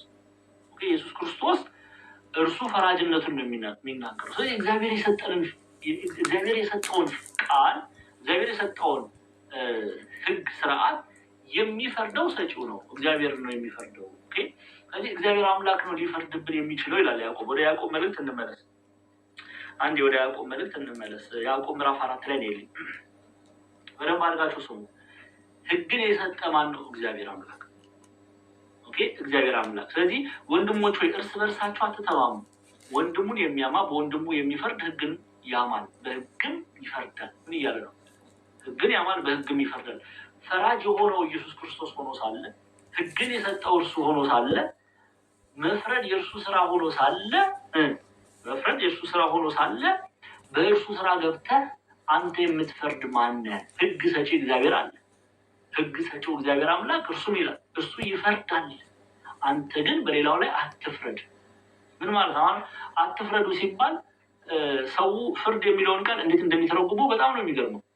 ሰው ሲበድል ይሄ በደል ነው፣ ይሄ ኃጢአት ነው ማለት ፍርድ አይደለም። ፍርድ ምን ማለት መሰላችሁ? እንዲህ አድርገሃል፣ አንተ ሲኦል ግባ፣ አንቺ ገነት ግቢ ማለት ያንን ማለት የሚችለው እግዚአብሔር አምላክ ነው። ያንን ፍርድ መስጠት የሚችለው እግዚአብሔር። ሰው ግን ሲበድል ስታዩ፣ ሰው ሲያጠፋ ስታዩ መምከር፣ መገሰጽ፣ ይሄ ስህተት ነው፣ ይሄ ትክክል ነው፣ ይሄ ስህተት ነው ብሎ መስታወት መሆን ይሄ ጽድቅ ነው። እንዲህ አለ ማለት እንዲያውም ነፍሰ ገዳይነት ነው። በነገራችን ላይ እንዲህ አለ ማለት ሰው ሲበድል አይቶ ሰው ራሱን ወደ ጉድጓድ ሲጥል አይቶ ዝም ማለት ነፍሰ ገዳይነት ነው። ይህንን ደግሞ እራሱ እግዚአብሔር አምላክ በሕዝቅኤል መጽሐፍ ላይ ነግሯል። ሕዝቅኤል ምዕራፍ 3 ላይ ወደዛ ከመሄዳችን በፊት ሕግን የሰጠ ማን ነው? እግዚአብሔር አምላክ ነው። ስለዚህ ሊፈርድ የተገባው ማን ነው? እግዚአብሔር አምላክ ነው። ይህንን እንድናቅ አደራ። እሺ ፕሊዝ። ለዚህ ነው ወንድሙን የሚያማ በወንድሙ የሚፈርድ ሕግን ያማል በሕግም ይፈርዳል። ወንድም ይገደል፣ ይሙት፣ እንዲህ ይሁን የሚል ፍርድን የምታስተላልፍ አንተ ማን? እግዚአብሔር ነው ይህንን ሊፈርድ የሚችለው እያለ ነው። ሕጉን የሚሰጥ አለ። ቀጣይ ክፍል ላይ ነው ሊቀጥል። ሕግን የሚሰጥ የሚፈርድ አንድ ነው አለ። እርሱም ሊያድን ሊያጠፋ የሚችል ነው። በሌላው ግን የምትፈርድ አንተ ማን ነህ? ሕግን የሚሰጥ አንድ ነው። ስሙ፣ ሕግን የሚሰጥ የሚፈርድ አንድ ነው። ማን ነው እያለ ነው። ሕግንም የሚሰጥ እግዚአብሔር ነው፣ የሚፈርድም እግዚአብሔር ነው። እርሱ ነው ፈራጅ እንጂ አንተ ፈራጅ አይደለም። እሺ የሕዝቅኤልን መጽሐፍ እንዲህ ራሱ ሕዝቅኤል ይህንን በሕዝቅኤል ምዕራፍ 3 ላይ እንዲህ ያስቀምጥልናል። ሕዝቅኤል ላይ ነው ይልኛል ቶሎ በይ። ሕዝቅኤል ምዕራፍ 3 ትንቢተ ሕዝቅኤል ምዕራፍ 3። እሺ ምክንያቱም ሰዎች በተለያየ ሀሳብ ስለሚተረጉሙት ማለት ነው። ቁጥር 17 ላይ መጽሐፍ ከመጽሐፍ አይጣሉም።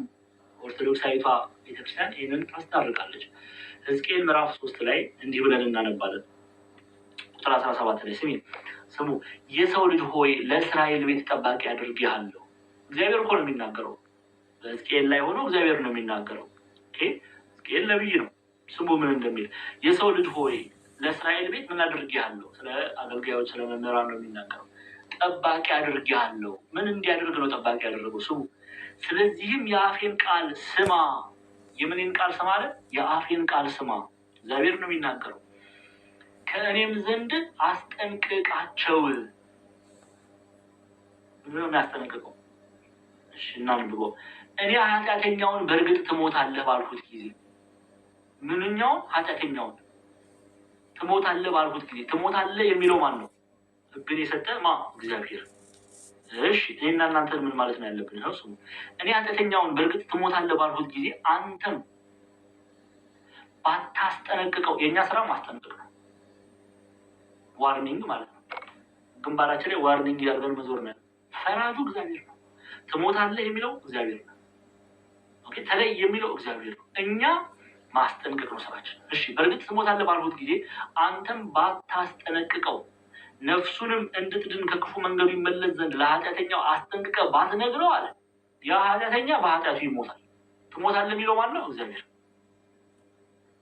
ደሙን ግን ከእጅ ይፈልጋል። ጉድ! ዛሬ የስንት ሰው ደም በእጃችን ይዘን ነው የምንዞር። ደሙን ከእጅ ይፈልጋለሁ።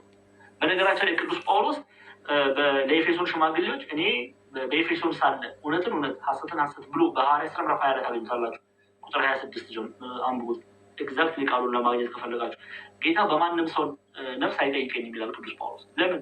በኤፌሶን ሳለው እውነትን እውነት ሐሰትን ሐሰት ብዬ ገስጫለሁ፣ መክሬያለሁ፣ ተናግሬያለሁና በማንም ሰው ነፍስ እግዚአብሔር አምላክ አይጠይቀኝም ይላል። እውነት አይደል? ሐዋርያትን አይጠይቅም ጌታ። ቅዱስ ዮሐንስን አይጠይቅም በማንም ሰው ነፍስ። እኔና እናንተንስ ይጠይቃል። ደህና አድርጎ አንዳንድ ሰው በፍርድ በትንሣኤ ዘጉባኤ የፍርድ ወንበር ሲገለጥ እንዲያው በእርሱ በደል ብቻ የሚጠየቅ የሚመስለው እኮ ስንት አለ። ኖ ጓደኛ ሲበድል ዝም ያልሽ ዝም ያልክ ትጠየቃለህ፣ ትጠየቂያለሽ። አላስጠነቀቅሽም፣ አብረሽ ጨፍረሻል። ነይ ዛሬ እኮ ዱባይ ከላይ ይመጣል ነይ ሽሽ ገዳሜ እናድርግ ብለሽ ወሰደሻል። በጓደኛሽ ነፍስ ጌታ ይጠይቅሻል። የጓደኞቻችን ደም በእጆቻችን ላይ ነው። እውነቱን እንናገራለን። በቃ እውነቱን ተናግሮ ይሄ የመሸበት ማለት ነው። በድፍረት መናገር ነው። እውነቱን እናንተ እውነት የሚነግራችሁ አትወዱም። ደስ አይላችሁም ማለት እውነት የሚነግራችሁን አትወዱ። ዲያቆን ዛማሬል የሚያስተምረው ትምህርት ያስፈራል። እንደዛ ነው። አሁን ይህ ስድብ የሚመስለው ሰው እኮ አለ። እንዲያው ከፍቅር የተነሳ ለእኔም ለእናንተም እግዚአብሔር አምላክ እያስተማረ ስድብ የሚመስለው እኮ ይሄን ይኖራል እኮ። ይሄ ትምህርት ከባድ ነው። እነሱ የለመዱት አይስክሬም መላስ ነው። ይሄዱና በቃ ሌላ ምዕመናን እናንተ እኮ ትበራላችሁ፣ አቤት እናንተን የሚችል የለም፣ አንደኛ ፈረስ ምናምን፣ እንዲህ አይነት ነገር ነው ሰው የሚሰማው። ደም አለ በእጅ ላይ የሚል ስብከት አስባችሁታል? አብዛኛው ሰው ነው የሚሸሽ።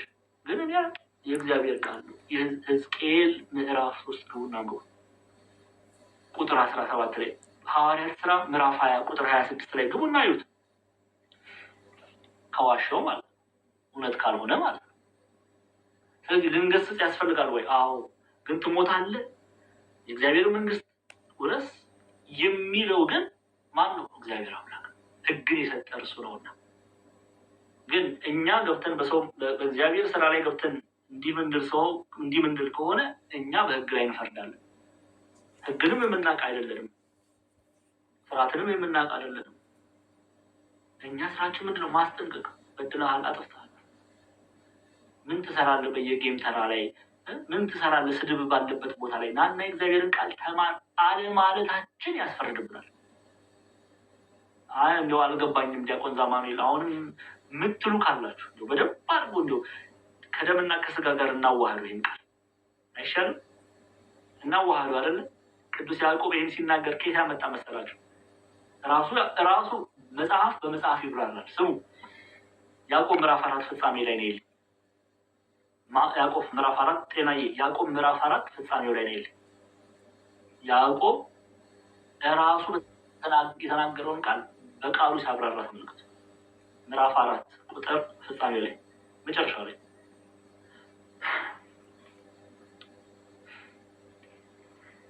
17 ማለት ነው። 17 ላይ 17 ቁጥር 17 ከፍ አድርጊ። አንድ ደቂቃ እስኪ እናንብበው። ግልጽ አይደል? ግልጽ ነው አይደለም? እየነበባችሁ ነው ጎበዞች። ምንድን ነው ዝም አላችሁ? ኧረ እባካችሁ እኔ እየለመንኩ ነው የምታወሩት። ግልጽ ነው አይደለም? ግልጽ ነው መምህር። ጨጓራዬን እኮ በቃ ገና በዚህ ምንድን ነው የሚለው? እንግዲህ በጎ ለማድረግ አውቆ ለማይሰራው ኃጢአቱ ነው። ታዲያ ጳውሎስ ተናገረ፣ ያዕቆብ ተናገረ፣ እግዚአብሔር ተናገረ። አይበቃም? ምስክርነት በሶስት ይበቃናል? አይበቃንም? ዛሬ ስንቶቻችን መልካም የሆነ ነገር አይተን ኧረ እኔ ምን አገባኝ ብለን ሄደናል? እኔም እናንተም ሄደናል አልሄድንም? እስቲ ስንት የለመንን የመጽሐፍ ቅዱስ ጥናት ሐዋርያዊ ተልእኮ የሚሄድ ስንል ሐዋርያዊ ተልእኮ መላክ መልካም እንደሆነ ታውቃላችሁ። ግን እምቢታን የመረጣችሁ ሰዎች ያ ኃጢአት ሆኖ ተቆጥሮባችሁ የእግዚአብሔር ቃል ሰዎች እንዳይሰሙ መሰናክል የሆናችሁ ብዙ ሰዎች አሉ።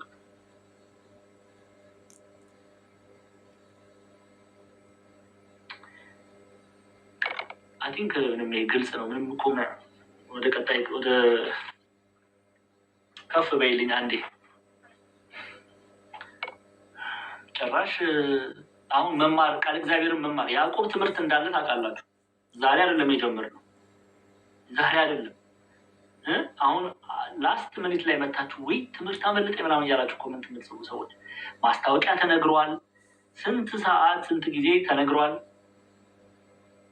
ከዛ ችላ ትምህርቱ ተጀምሮ ሌላ ቦታ ነው። እናንተ አንዳንዶቻችሁ ያላችሁ መልካም የሆነ ነገር መጥቶ መማር እንደሆነ እያወቃችሁ ችላ የምትሉ ሰዎች የእግዚአብሔር ቃል መማር እንደሚጠቅመን እያወቃችሁ መማር የማትፈልጉ ሰዎች ንስሐ ግቡ ለማለት ነው። እሺ ቁጥር 11 ቀጣይ ክፍል ላይ ነው ይልኛው። ቁጥር 12 ሃይላይት አድርጊው። እሺ በደንብ እንትን ስለማይል ቁጥር 12 ላይ እሱን አይተናል። 13 ላይ እሺ አረም አዎ ያለፈን የለም አይደለ? አንድ ነገር እንዳያመልጠን ፕሊዝ ከፍ አድርጊው። እሺ አንድ ነገር እንዳያመልጠን። እሺ አሁንም ዛሬ አሁን ስሙ እንዲያው ያዕቆብን እንዴት እንደምትወዱት ስሙ። እኔ በጣም ነው ያዕቆብን የምወደው። አይ ዶንት ኖ በጣም ነው የምወደው። ስሙ ምን እንደሚል ይሄን ከመናገሬ ግን በፊት 2 ደቂቃ አትሊስት ይችን እንኳን ትምህርት ከዚች በኋላ ስንት ቁጥር ነው የቀረን? 5 ቨርስ ነው የቀረችን። በአንድ ላይ ነው የምጨርሰው። እሺ 2 ደቂቃ ወስዳችሁ ሁላችሁ ታብ ሼር አድርጉ። ከዛ ነው የምቀጥለው። ቶሎ በሉ አንዴ 2 ደቂቃ ብቻ 2 ደቂቃ ብቻ ነው የምጠይቃችሁ። ቀሲስ ወረዱ እንዴ ይቆላዩዋቸው። እሺ አሁንም ዛሬ ይነበባል አይደለ? ይታያችኋል አይደለ? እሺ አሁንም ዛሬም ወይም ነገ ወደዚህ ከተማ እንሄዳለን፣ በዚያ ዓመት እንኖራለን፣ እንነግድማለን፣ እናተርፍማለን የምትሉ እናንተ ተመልከቱ ይላል። ህይወታችሁ ምንድን ነው? ጥቂት ጊዜ ታይቶ ኋላ እንደሚጠፋ እንፋሎት ናችሁና ይላል። ኦኬ እችን ቨርስ መጀመሪያ ቨርስ ባይ ቨርስ እና ሁለቷን እናጥራ። ይሄ ክፍል እየተናገረ ያለው ስለማን ነው? ኦኬ አሁን መተርጉማ መነገድ ኃጢአት ነው ወይ አይደለም? ኦኬ ከፍ በያንዴ ላይ መነገድ ኃጢአት ነው ወይ አይደለም?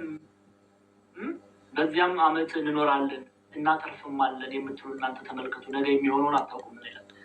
ሰው ሰርቼ እለወጣለሁ ብሎ መነሳቱ ኃጢአት ነው ወይ ይላሉ አባቶቻችን። አይደለም። ኦኬ ታዲያ ቅዱስ ያዕቆብ ስለምን ይሄንን እንዲህ ባለ አገላለጽ ተናገረ? አሁን እዚህ ጋር ነው ትርጉም እየተማራችሁ አይደል? ትርጓሜ እየተማራችሁ አይደል? የቤተክርስቲያንን ትምህርት ለማወቅ እየተማራችሁ አይደል? የመጽሐፍ ቅዱስ እውነት ያዕቆብ እየተናገረ ያለው ያለ እግዚአብሔር ፈቃድ የእግዚአብሔር ፈቃድ የሌለበት መመኘትን ነው። እግዚአብሔር ችላ የተባለበት መመኘት፣ የእግዚአብሔር መሻት ያልተጠየቀበት መመኘት ነው እየተናገረ ያለው። ማወቅና መረዳት ያስፈልጋል። እንደው ዝም ብሎ ጥራት ነጠቅ እውቀት ይዘናል ለመመላለስ ያለብን። ምንድን ነው ያዕቆብ እያለ ያለ? እሺ ስሙ ያዕቆብ የሚለው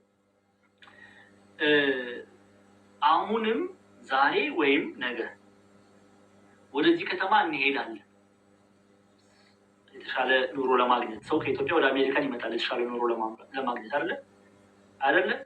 አዎ። ኃጢአት ነው? አይደለም። የተሻለ ኑሮ መፈለግ ኃጢአት ነው? አይደለም። ስራም ሰርቶ መለወጥ ኃጢአት ነው? አይደለም። ኃጢአት የሚሆነው መች ነው? ስሙ። አሁንም ዛሬ ወይም ነገ ወደዚህ ከተማ እንሄዳለን፣ በዚያም ዓመት እንኖራለን፣ እንነግድማለን፣ እናተርፍማለን የምትሉ እናንተ ተመልከቱ፣ ነገ የሚሆነውን አታውቁምና ሕይወታችሁ ምንድን ነው? ጥቂት ጊዜ ታይቶ ኋላ እንደሚጠፋ እንፋሎት ናችሁና። ምን እያለ ነው? ሰው ወደ ሌላ ሀገር ቢሄድ እግዚአብሔርን ይዞ ቢሄድ መልካም። እግዚአብሔርን ግን ትቶ ሰዎች አሁን ከኢትዮጵያ ወደ አሜሪካ ሲመጡ ቀድሞ የነበራቸው መንፈሳዊ ሕይወት የለም። ቢዚ ነን ይላሉ። እዚህ መጥተው ስራ ምናምን ይጠመዱና ለእግዚአብሔር ምን የላቸው ጊዜ የላቸው። ይሄ ትልቅ በደልና ኃጢአት ነው። መጽሐፍ ቅዱሳዊ የሆነ እውነት ሰው ወደ አረብ ሀገርም ልትሄዱ ትችላላችሁ። በተለያየ ቦታ ለጸሎት ጊዜ የሌላቸው ሰዎች አሉ። ቀድሞ ቤተክርስቲያንን እነሱ ነበሩ። የቤተክርስቲያን በር ከፋች፣ ቤተክርስቲያን በር ከፋች እነሱ ነበሩ። ግን ምን ሆነ? የሚጸልዩት ጸሎት መልስ ሲያገኝ እግዚአብሔርን ችላ ያሉ ሰዎች አልገጠሟችሁም? ያዕቆብ እየተናገረ ያለው እነሱ ኦኬ። ሀገር ቀይረው በስራ ምክንያት እግዚአብሔርን የረሱ እነርሱ ምንድን ናቸው? እነርሱን ነው እየተናገረ ያለው ያዕቆብ። ያ ማንነታቸው በዛ አይነት መንገድ መመላለስ ኃጢአት ነው፣ በደል ነው፣ እግዚአብሔርን መርሳት። መጽሐፍ ቅዱሳዊ እናድርገው አይደለ? ወደ ራዕይ ዮሐንስ እንመለስ። ዮሐንስ ራዕይ ምዕራፍ 2 ላይ ነው ያለኝ ጤና ቁጥር 1 በምዕራባዊ ቱርክ ባለችዋ ኤፌሶን የተነገረውን ቃል ሰው መልእክቱን የሚልከው ክርስቶስ ነው። ቤተክርስቲያናችን ቅዱስ ዮሐንስ እንደሚጽፈው ይናገራሉ። ቅዱስ ዮሐንስ ተብሎ ይታመናሉ። ኢትዮጵያንም ግብፃውያንም ምስራቃውያን ቤተክርስቲያን አብዛኞቹ የሚታመነው እንደዛ ነው። ኤኒዌይስ መልእክቱ ግን ላኪው ማን ነው? ኢየሱስ ክርስቶስ ነው። ስሙ ምን እንደሚል በኤፌሶን ወዳለው ወደ ቤተክርስቲያን መልአክ እንዲህ ብለህ ጻፍ። እሺ፣ በቀኝ እጅ 7 ከዋክብት የያዘው በሰባቱም የወርቅ መቅረዞች ከፍ እያለች መካከል የሚሄደው እንደዚህ ይላል። ክርስቶስ ነው እንጂ የሚለው ስራህን፣ ድካምህን፣ ትዕግስትህን አውቃለሁ። ልትታገስም እንዳትችል እንዲሁም ሳይሆኑ ሐዋርያት ነን የሚሉትን መርምረህ ሐሰተኛ ሆነው እንዳገኛቸው አውቃለሁ። ታግሰህማል፣ ስለ ስሜም ብለህ ጸንተህ አልደከምህም። ዳሩ ግን የምነቅፍበት ነገር አለኝ። ለምንድን ነው የሚነቅፍበት ነገር አለ? የቀደመውን ፍቅርህን ትተሃል። በቀደመው መጽሐፍትን በማንበብ በመጽሐፍ የበረታ ሐሰተኞችን በመለየት እውነተኞችን ከሐሰተኞች በመለየት አውቃለሁ። ያ የቀደመው ፍቅርህን ግን አሁን ትተሃል። ስለዚህ የቀደመውን ፍቅርህን ትተሃልና ምን ይጠብቅሃል ይለዋል። ስሙ እንግዲህ ከወዴት እንደወደቅህ አስብ፣ ንስሐም ግባ፣ የቀደመውን ስራህን አድርግ፣ አለበለዚያ ይላል። ያው ስሙ አለዚያ እመጣብሃለሁ፣ ንስሐም ባትገባ ነቅረዝን ከስፍራ ወስዳለሁ። ነቅረዝን ከስፍራ ወስዳለሁ ቢሎ በብዙ ይተረጉማል። እገድልሃለሁ ተብሎ ይተረጉማል። ነቅረዝ ከስፍራ ወስዳለሁ ሲለው የእግዚአብሔር መንግስት ትለያለህ፣ ጸጋህን እነሳሃለሁ፣ ፍርድን እንደሚፈረድበት በብዙ ይፈቱታል።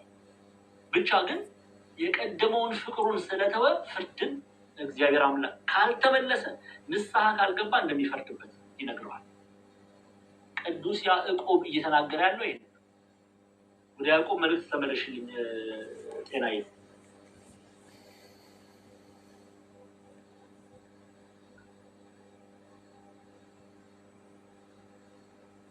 አዎ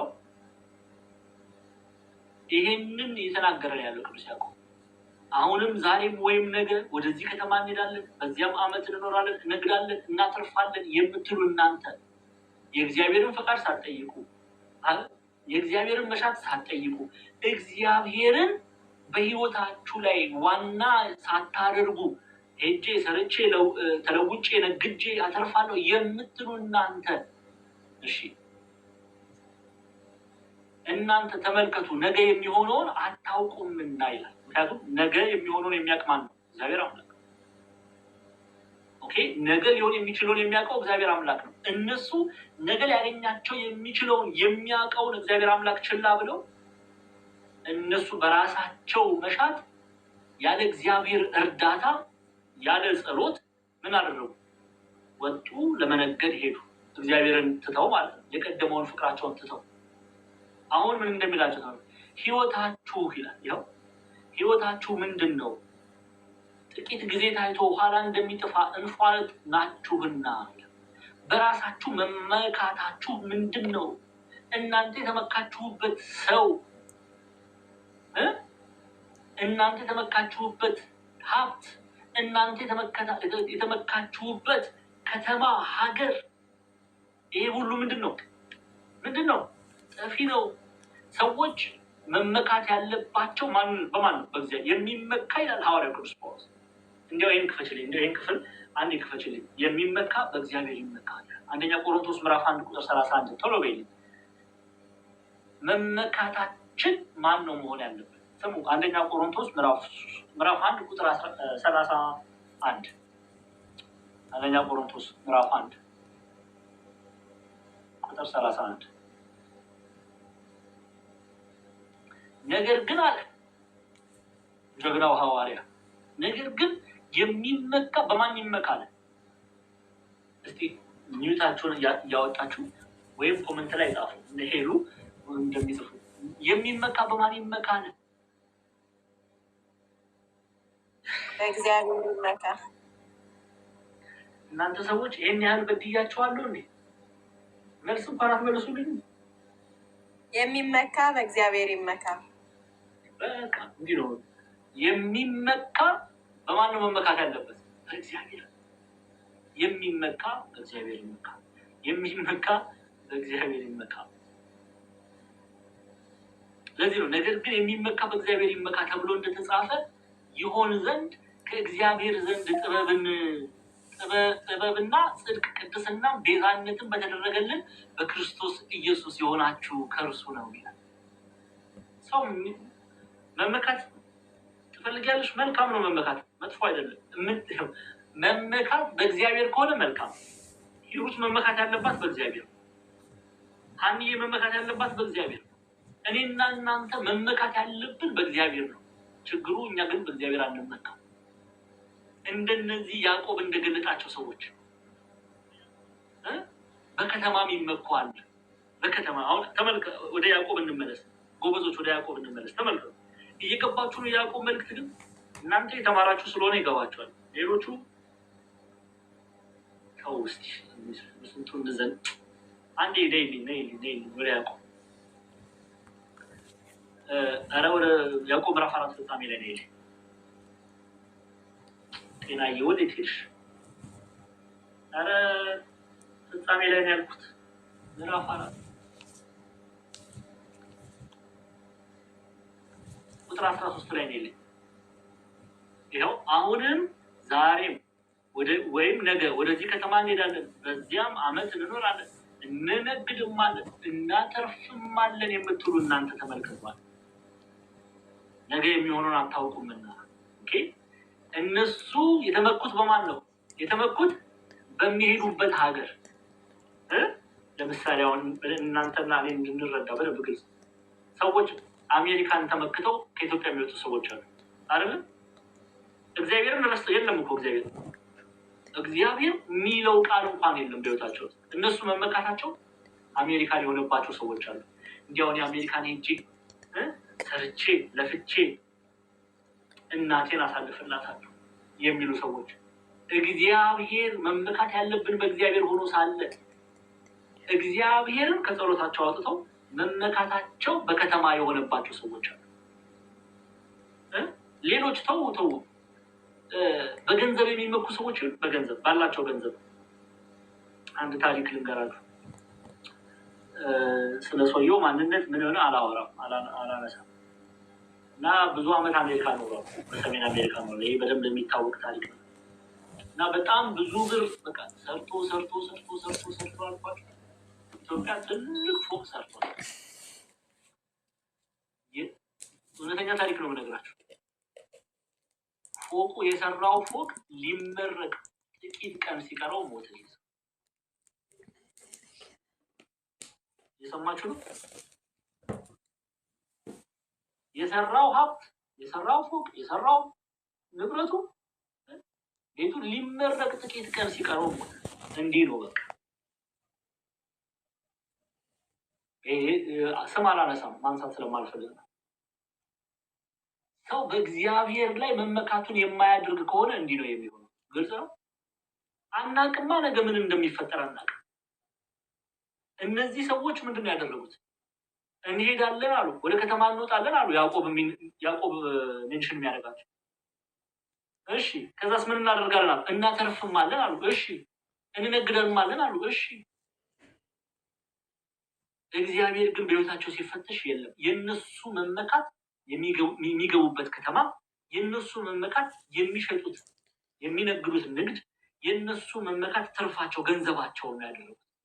እነሱን ነው እየተናገረ ያለው። ስለዚህ ይላል ሕይወታችሁ ምንድን ነው? ጥቂት ጊዜ ታይቶ ኋላ እንደሚጠፋ እንፋሎት ናችሁና። የሰው ሕይወት እንዲህ ነው። ታይቶ እንደሚጠፋ እንፋሎት ናችሁ። እንዴት በሰው ትመካላችሁ? እንዴት በምትሄዱበት ከተማ ትመካላችሁ?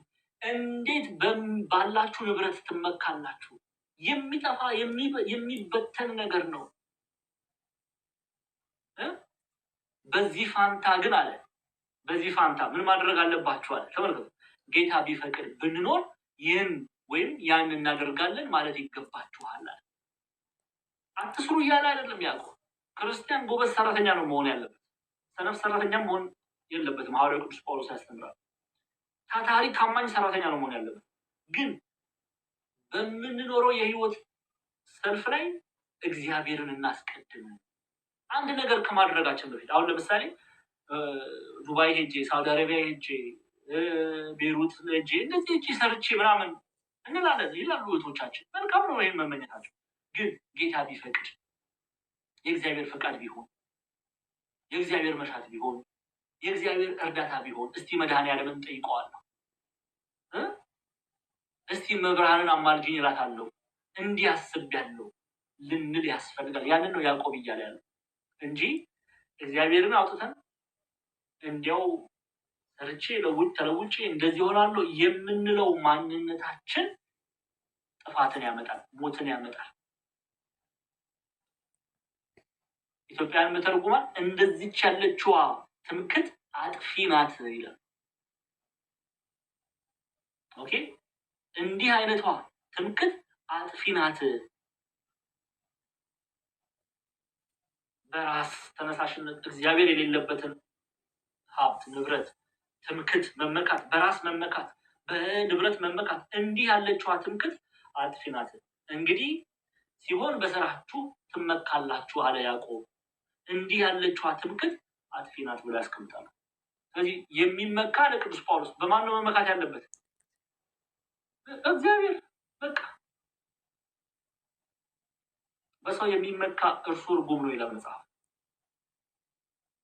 እኛ እንመካ። መመካታችን ክርስቲያኖች ትዳር ብታደርጉ በእግዚአብሔር ተመኩ፣ ስራ ብትይዙ በእግዚአብሔር ተመኩ፣ በምትወጡበት በምትገቡበት በእግዚአብሔር ተመኩ። የሚመካ በእግዚአብሔር ይመካ። መጨረሻ ክፍል እና እንጨርሳለን። እሺ፣ አሁን ግን በትዕቢታችሁ ትመካላችሁ፣ እንደዚህ ያለ ትምክህት ሁሉ ክፉ ናት ይላል። ይኸው ለተርጉማኑ የሚናገሩት ይህንን ነው። እኔ አላልኩም፣ ቅዱስ ያዕቆብ ነው ያለው። አሁን ግን በትዕቢታችሁ ትመካላችሁ፣ እንደዚህ ያለ ትምክህት ሁሉ ክፉ ናት። ትዕቢት የሚለው እግዚአብሔር የሌለበት መመካት ነው። በሰው መመካት ትዕቢት ነው። በሀብት መመካት ትዕቢት ነው። በስራ መመካት ትዕቢት ነው። አንዳንዱ እኮ በጣም ነው እኮ የሚገርም። አይንክ ይህን ከልጅነታችን ጀምሮ አስተምረውናል። እውነቴን እኮ ነው የምላችሁ፣ ከልጅነታችን ጀምሮ አንዳንዱ ሰው የሆነ ነገር ሲላል አባቴ እኮ እንደዚህ ቦታ ነው የሚሰራው፣ እሺ አስቀረፍልሃለሁ ምናምን የሚሉ ሰዎች አሳስርሃለሁ ምናምን። እነዚህ ካጋንንት ናቸው ክርስቲያኖች። እናንተ አሁን ወንጌል የተማራችሁ እየገባችሁ ነው ሁሉ ነገር የእግዚአብሔር ቃል አይደለም። የሚሉ የሉም ወይ? ትስቃላችኋል። አንዳንዶቻችሁ እኮ ይሄኔ ብላችኋል። አሉ መምህር እንዴ ሞልተናል። ዛሬ አሉ እንጂ የሆነ ነገር ጤና እኔን ለማስደሰት ነው። ሚዚሽን አነስተሽ እንደዛ ብትዩ አንቺ እንደውም እንዳታወሪ ሌሎቹ ይናገሩ። ዛሬ ቆይ አለ ስላለች አስቀብ ጎረምሳ ወንድም ያላት እህት ቆይ ጠራልሃለሁ ወንድሜ ደህና አድርጎ ነው የሚረግጥህ ትላለች አይደል? ይሄ አስቡት እንግዲህ ሀብታም አጎት ካላችሁ አጎት እየዋንማ በብዙ ነው የምንጠቀመው። ሀብታም አጎት ያላችሁ ሰዎች እንደሱ ደረታቸውም አይቻልም። እኔ እኮ አጎቴ እኮ እንደዚህ ነው እኮ የሚሰራው። አጎቴ እኮ ቦሌ ነው እኮ የሚኖረው። አንተ እኮ ያን አታውቅም እንዴ ምናምን ምትሉ ሰው መመካታችን ክርስቶስ ነው። አለቀ። አጎት አይደለም የኔና የናንተ መመካት፣ አክስት አይደለችም የኔና መመካት። የሚመካ አለ ቅዱስ ጳውሎስ በአጎቱ ይመካ ብሎ አልጻፈም። የሚመካ በእናቱ በአባቱ ይመካ ብሎ አልጻፈም። የሚመካ በእግዚአብሔር ይመካ። በቃ እግዚአብሔርን የመሰለ አባት ስላለን ልንመካ ይገባል። እግዚአብሔርን የመሰለ አምላክ ስላለን ልንመካ ይገባል። የምንመካው ግን በእግዚአብሔር። እሺ ለዛ ነው አሁን ግን በትዕቢታችሁ ትመካላችሁ። እንደዚህ ያለ ትምክህት ሁሉ ክፉ ነው። ትዕቢት ብሎ የሚጠራው በሀብታችሁ ትመካላችሁ፣ በንብረታችሁ ትመካላችሁ። እግዚአብሔርን አውጥታችሁ እናንተ እግዚአብሔር ምን ያደርግልኛል እግዚአብሔር አልፈልግም ብላችሁ በገንዘባችሁ ትመካላችሁ። ትዕቢት ብሎ ይጠራዋል ያዕቆብ። እውነትም ትዕቢት ነው። አንዳንድ ሰው ገንዘብ ስላለው ሁሉን ነገር ማድረግ የሚፈልግ ማድረግ እንደሚችል የሚያምን ትዕቢተኛ፣ ጥጋበኛ ማለት ነው። ገንዘቡ አፍንጫው ድረስ የደረሰበት ጥጋብ እግዚአብሔርን እንዲረሳ ያደረገው ስራው ትዕቢት የሆነበት ሰው አለ። ትዕቢት ሰውን ዝቅ አድርጎ የሚያይ እሱ ከፍ ያለ የስራ ድርሻ ከፍ ያለ የስራ ቦታ ላይ የሚሰራ ከሆነ በእርሱ በክፍያ ዝቅ ያሉትን የሚሰድብ የሚያንቋሽሽ የለም አለ። በመካከላችን ቤተሰቦቻችን እንዲህ አይነት በሽታ ውስጥ ከተጠመዱ ምከሯቸው፣ ንስሐ ግቢ በሏል። እህት ወይም ወንድም ካለሽ፣ አጎት ወይም አክስት ካለሽ፣ እናት ወይም አባት ካለሽ በእነርሱ ደም አለመጠየቅ የምትፈልጊ ከሆነ ንገር። እውነተኛ ወንጌል ነው እዚህ የምንሰብከው። ምን ቀለም የምንቀባላ እናንተ ደስ አላችሁ አኮረፋችሁ ብለናል። ወንጌልን ነው የምንነጋገረው። ኦኬ። እንዲህ የሚያደርጉትን እግዚአብሔር ይቃወማል። መጨረሻውን ክፍል ኦልሬዲ ቅድም አይተነዋል። ግን እንግዲህ በጎን ለማድረግ አውቆ ለማይሰራ ኃጢአት ሆኖ ምን ሆኖበታል? ተቆጥሮበታል። ስለዚህ መልካም የሆነን ነገር መልካም እንደሆነ አውቀን አለመፈጸም ኃጢአት። ግልጽ ነው። ይሄ መቼም ሰልፍ ኤክስፕላናቶሪ ምንም ማብራራትም አይጠበቅም። እውነት የሆነ ግልጽ ካለው ጠቅልል አድርገን ግን በጠቢቡ ሰለሞን እስካሁን ዛሬ የተማርነውን በአንድ የመጽሐፍ ቅዱስ ክፍል እንዘጋዋለን ማለት ነው። ግን መጽሐፈ ምሳሌ 27 ቁጥር 1 ክፍል መጽሐፈ ምሳሌ 27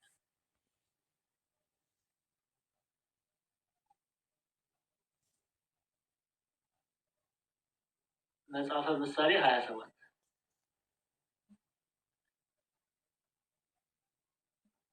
መጽሐፈ ምሳሌ 27 ያው ቀን የሚያመጣውን ምን እንደሆነ አታውቅምና ነገ በሚሆነው አትመካ። ቀን የሚያመጣው ምን እንደሆነ አታውቅምና ነገ በሚሆነው አትመካ። ስለዚህ ሁሌ ልንመካ የሚያስፈልገው በእግዚአብሔር ነው። በሌላ በምንም አይደለም፣ በእግዚአብሔር። እናንተ ብቻ አይደላችሁም በእግዚአብሔር። ቅዱሳን ሁሉ የሚመኩት በእግዚአብሔር። ቅዱስ ሚካኤል ይመካል። ቅዱስ ሚካኤል በነገራችን ላይ የሚመካው ግን በእግዚአብሔር በክርስቶስ። ቅዱስ ገብርኤል የሚመካው ኃይሉ ከእግዚአብሔር ነው እና በእግዚአብሔር ነው። እና እንዲያው ምንወዳት ምንሰፈሰፍላት እናታችን ቅድስት ድንግል ማርያም ትመካለች። የምትመካው በማን ነው? በልጇ። አቤት እንዴት ደስ ይላል! እናቱ እኮ ናት፣ ግን በልጇ ነው የምትመካ። በሀብት አትመካ፣ ምድራዊ ንብረት በዛ አትመካ፣ በጦር ኃይል አትመካ። የምትመካው በልጇ ነው። እኛም ልንመካ የሚገባው በእግዚአብሔርና በእግዚአብሔር ብቻ። መብርሃን መመካት ብቻ አይደለም የምታመልከው፣ የምትንበረከክለትን ልጇ። መንበርከክን ብቻ አይደለም፣ መስገድን ብቻ አይደለም፣ ለእኔና ለእናንተ መስገድን ታስተምራለች። በውዳሴ ማርያም ሐሙስ አይደለም ለስላሴ መስገድን የምታስተምር እንላት የለም። መመካቷ በእግዚአብሔር ስለሆነ ስለዚህ እንመካ። የምንመካው ግን በእግዚአብሔር ይሁን ለማለት ነው። የያዕቆብ መልእክት ምዕራፍ 4 ተፈጸመ። ያስተማረን የገሰጸን የቅዱሳን አባቶቻችን አምላክ ጌታችን አምላካችን አባታችን መድኃኒታችን ኢየሱስ ክርስቶስ ስሙ ከአጥናፍ እስከ አጥናፍ የከበረ የተመሰገነ ይሁን። እጅጉን የምንወዳት እናታችን ቅድስት ድንግል ማርያም ጸሎቷ ምልጃዋ ከእኔና ከእናንተ ጋር ይሁን።